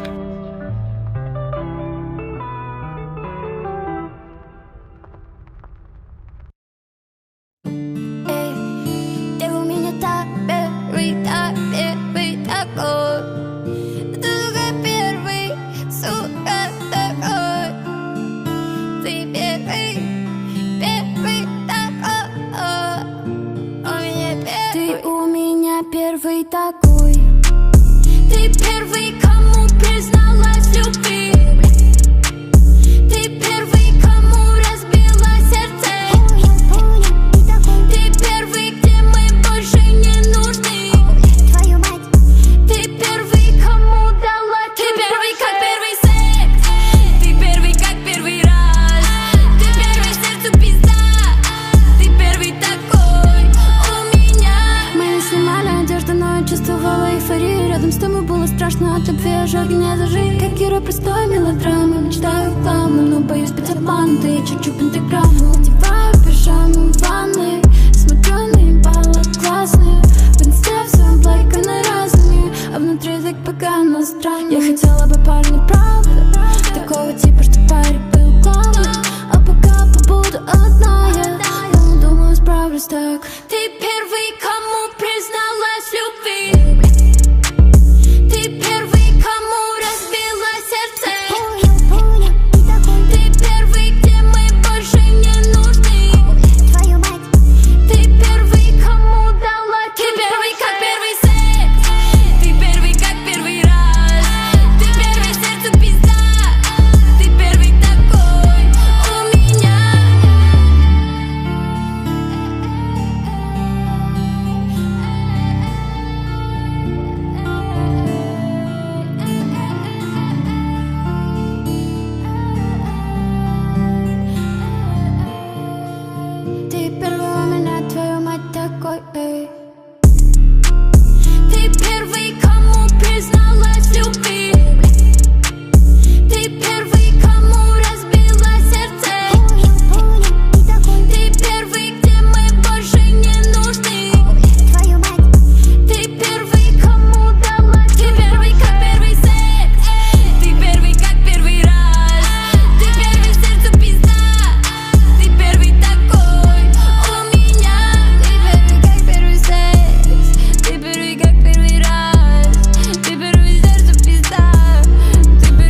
такой, эй.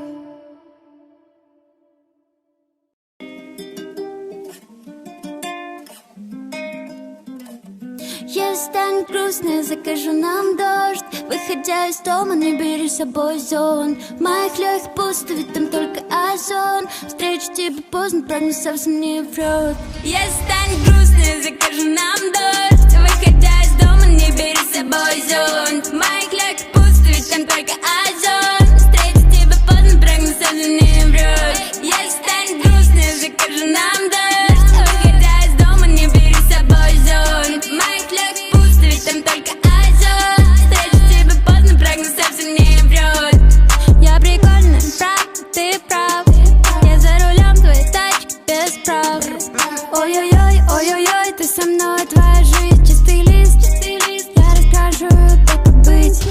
Закажу нам дождь. Выходя из дома, не бери с собой зонт. В моих легких пусто, ведь там только озон. Встречу тебя поздно, прогноз совсем не врет. Если станет грустно, закажу нам дождь. Выходя из дома, не бери с собой зонт. В моих легких пусто, ведь там только озон. Встречу тебя поздно, прогноз совсем не врет. Если станет грустно, закажу нам дождь. Выходя из дома, не бери с собой зонт. В моих легких пусто, ведь там только озон. Встречу тебя поздно, прогноз совсем не врет.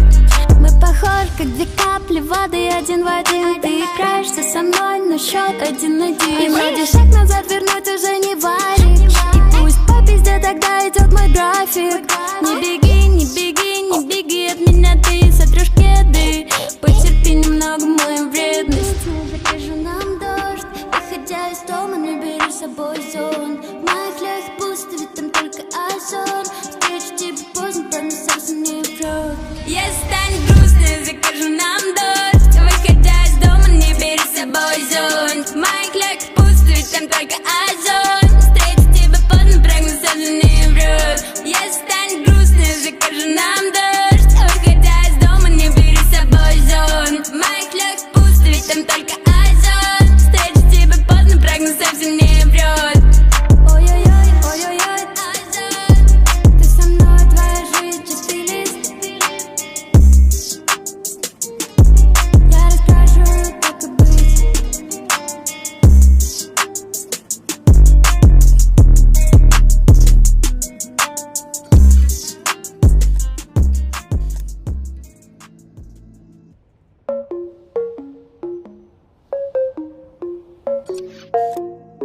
Ты лолипоп. Ты па-па-па. Мою попу. Тебе не выбраться из лапок. Ты лолипоп. Ты кока-кола, моя зеро. Ты папа-пап. Тебе не разрешала трогать мою попу. Ты кока-кола, моя зеро. Ты тупо-лав. Странно, что я чувствую себя, будто мой папа. Шлепай по попе меня, скажу да-да. Для кого секс как работа, то анкета. На хедхантер. Выбрала тебя, потому в тебе нету сахара. Сижу на диете, как сижу на лице папа-пап. Моя попа странная, тебя закрыть, если это санкция. Ищет другой путь, кока, твой кока станция. Тебе не выбраться из лапок. Ты лолипоп, ты кока-кола, моя зеро.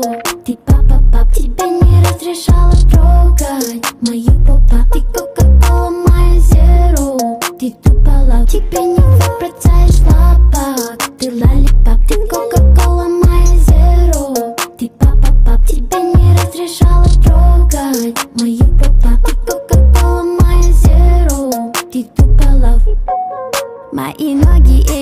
для тебя лучшие наушники. Лежи на моих бубс и лежи меня послушно. Мои стоны, подушка без маски. Залетаю в душе я ребенок, так что ты души меня игрушкой.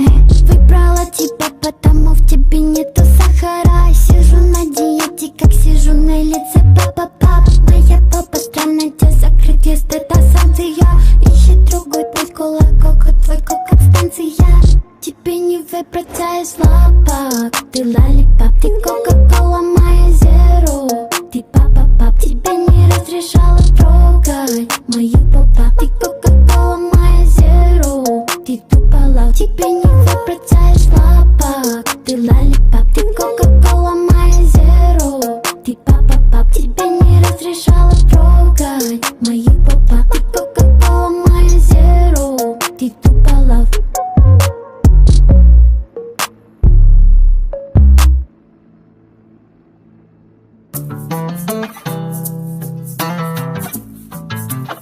Дышки здесь со вкусом любви, и я вдыхаю дым ты легкий, и мое тело поистине, что на фейс ID. Сколько нужно заработать, чтоб тебя выкупить? Дышки здесь со вкусом любви, и я вдыхаю дым ты легкий, и мое тело поистине, что на фейс ID. Сколько нужно заработать, чтоб тебя выкупить? Дышки здесь со вкусом любви, и я вдыхаю дым ты легкий, и мое тело поистине, что на фейс ID. Сколько нужно заработать, чтоб тебя выкупить? Дышки здесь со вкусом любви, и я вдыхаю дым ты легкий, и мое тело поистине, что на фейс ID. Сколько нужно заработать, чтоб тебя выкупить? Да, мне так же скажешь правду, но скажу тебе важный правду. Мне так нравятся разные парни, иногда все и сразу. Я могу быть грубой, могу быть ласковой, но плеск не трогай меня, не прикасайся. Прекрасным вкусом любви, и я вдыхаю дым ты легкий, и мое тело позитивно, что на Face ID. Сколько нужно заработать, чтоб тебя выкупить? Пешки здесь со вкусом любви, и я вдыхаю дым ты легкий, и мое тело позитивно, что на Face ID. Сколько нужно заработать, чтоб тебя выкупить? Пешки здесь со вкусом любви, и я вдыхаю дым ты легкий, и мое тело позитивно, что на Face ID.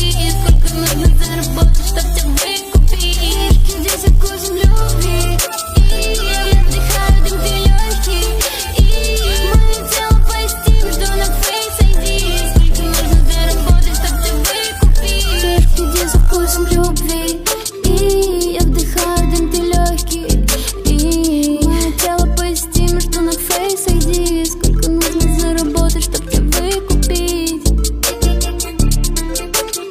Я вдыхаю дым ты легкий, и мое тело позитивно, что на Face ID. Пешки здесь со вкусом любви.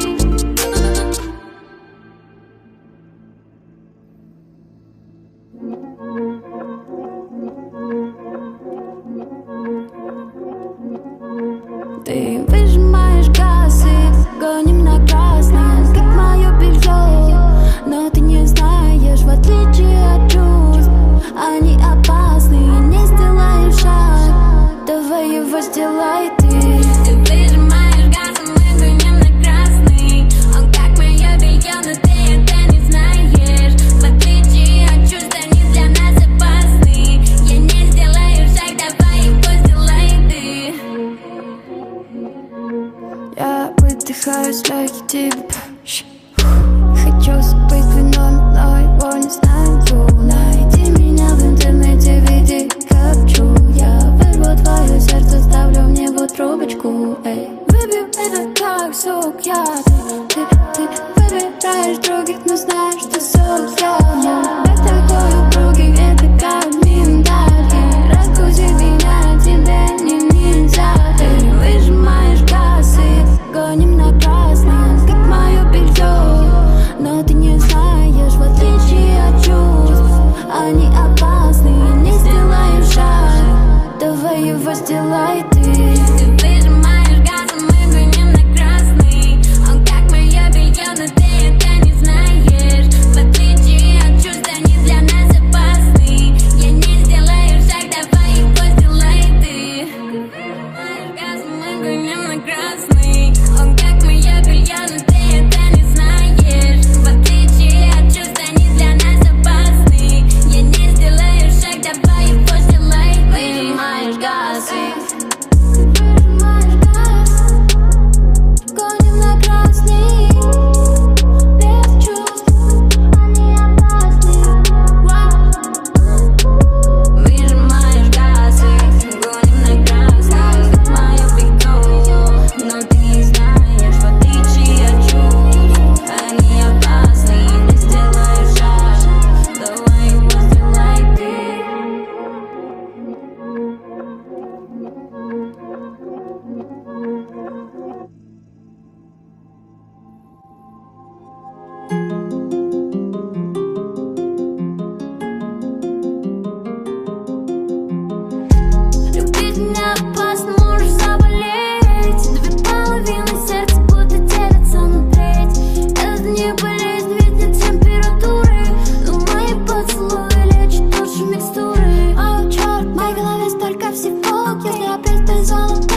только тебе нужно денег сколько, чтоб ты понял, кто есть кто. Я могу дать большой раствор, но не обижай меня, а то любить меня опасно, можешь заболеть. Две половины сердца будто делятся на треть. Это не болезнь, ведь нет температуры, но мои поцелуи лечат лучше микстуры. Любить меня опасно, можешь заболеть. Две половины сердца будто делятся на треть.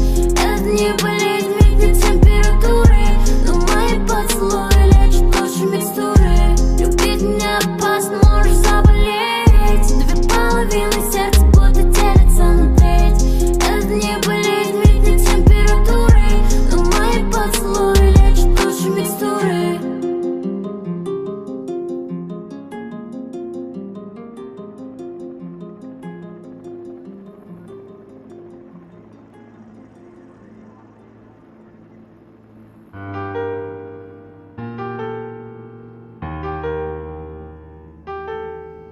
Мы любим кино, но я не буду тебя ждать, мы не в хатико. Я и ты, не с ума, мы все это прошли, математика. Снова вместо моих глаз эти крестики. Хочет мои нолики, с карты нолики. Чувств нет, как у лазеров, во мне нет любви. Я дам тебе 5 звезд, 5 for weekend. Я с 90 году говорю, что мне не надо. Мне никаких чувств не надо, все твои слова это вода. У меня в горле ком, у меня по тебе ломка, а ты там уже в чем-то горле. Снова вместо моих глаз эти крестики. Хочет мои нолики, с карты нолики. Чувств нет, как у лазеров, во мне нет любви. Я дам тебе 5 звезд, 5 for weekend. Снова вместо моих глаз эти крестики. Хочет мои нолики, с карты нолики. Чувств нет, как у лазеров, во мне нет любви. Я дам тебе 5 звезд, 5 for weekend. Я не хочу спать одна, но теперь буду так. Ты ко мне пудрил мозг, смыл пудру мейкап. Чувств тебе больше нет, а твои стоят рубль. Ты веришь слухам глупо, я как духова Алла, не падаю духом. И снова вместо моих глаз эти крестики. Ты хочешь мои нолики, с карты нолики. Но чувств нет, как у лазеров, во мне нет любви. Я отдам тебе 5 звезд, 5 for weekend. Снова вместо моих глаз эти крестики. Хочет мои нолики, с карты нолики. Чувств нет, как у лазеров, во мне нет любви. Я дам тебе 5 звезд, 5 for weekend. Снова вместо моих глаз эти крестики. Хочет мои нолики, с карты нолики. Чувств нет, как у лазеров, во мне нет любви. Я дам тебе 5 звезд, 5 for weekend.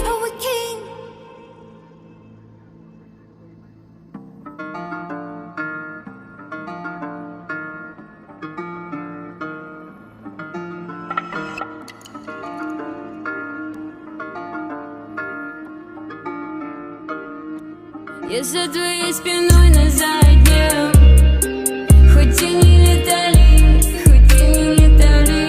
Я с ним не с ума, и все вокруг понимали. Тут все понимали, тут все понимали. Я за твоей спиной на заднем. Хоть и не летали, хоть и не летали. Я с ним не с ума, и все вокруг понимали. Тут все понимали, тут все понимали.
смесь, у меня чувство взвесь. Смотри, в глазах есть блеск, вызову в тебе стресс. Прими такой, как есть, это не любовь, а квест. Все твои тёлки бесит, я не могу смотреть. Тебя возьму в арест, это не подкат, а подъезд. Ты знаешь, где мой подъезд, включишь Bluetooth, Mercedes. Мы будем вместе, но только в моей песне. За твоей спиной на заднем, хоть и не летали, хоть и не летали.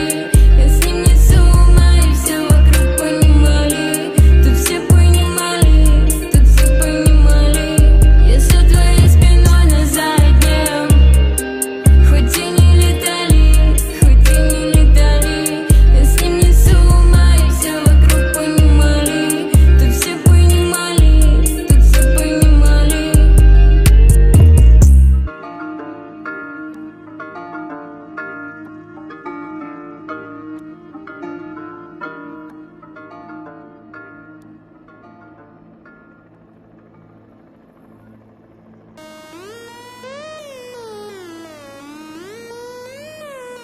Я не нравлюсь так многим, потому что нравлюсь так многим. Я устала быть доброй. Сейчас простой расклад, не говори мне нет. Бросай всех своих баб, у меня пистолет. Я не вернусь назад, на полсу катаме. Сейчас простой расклад, пистолет в голове. Сейчас простой расклад, не говори мне нет. Бросай всех своих баб, у меня пистолет. Я не вернусь назад, на полсу катаме. Сейчас простой расклад, пистолет в голове.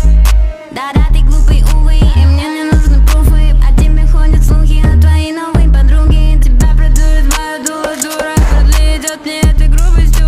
И руки наверху, у меня есть пули-пули. Подойди на пол, суки, за голову держите руки, руки на ствол. Круто на стол, засал, прокол, под стол, отстань. Твой трёп пустой прикол, отстань. Твой тон тупой, говна кусок. Ты кто? Сейчас простой расклад, не говори мне нет. Бросай всех своих баб, у меня пистолет. Я не вернусь назад, на полсу катаме. Сейчас простой расклад, пистолет в голове. Сейчас простой расклад, не говори мне нет. Бросай всех своих баб, у меня пистолет. Я не вернусь назад, на полсу катаме. Сейчас простой расклад, пистолет в голове.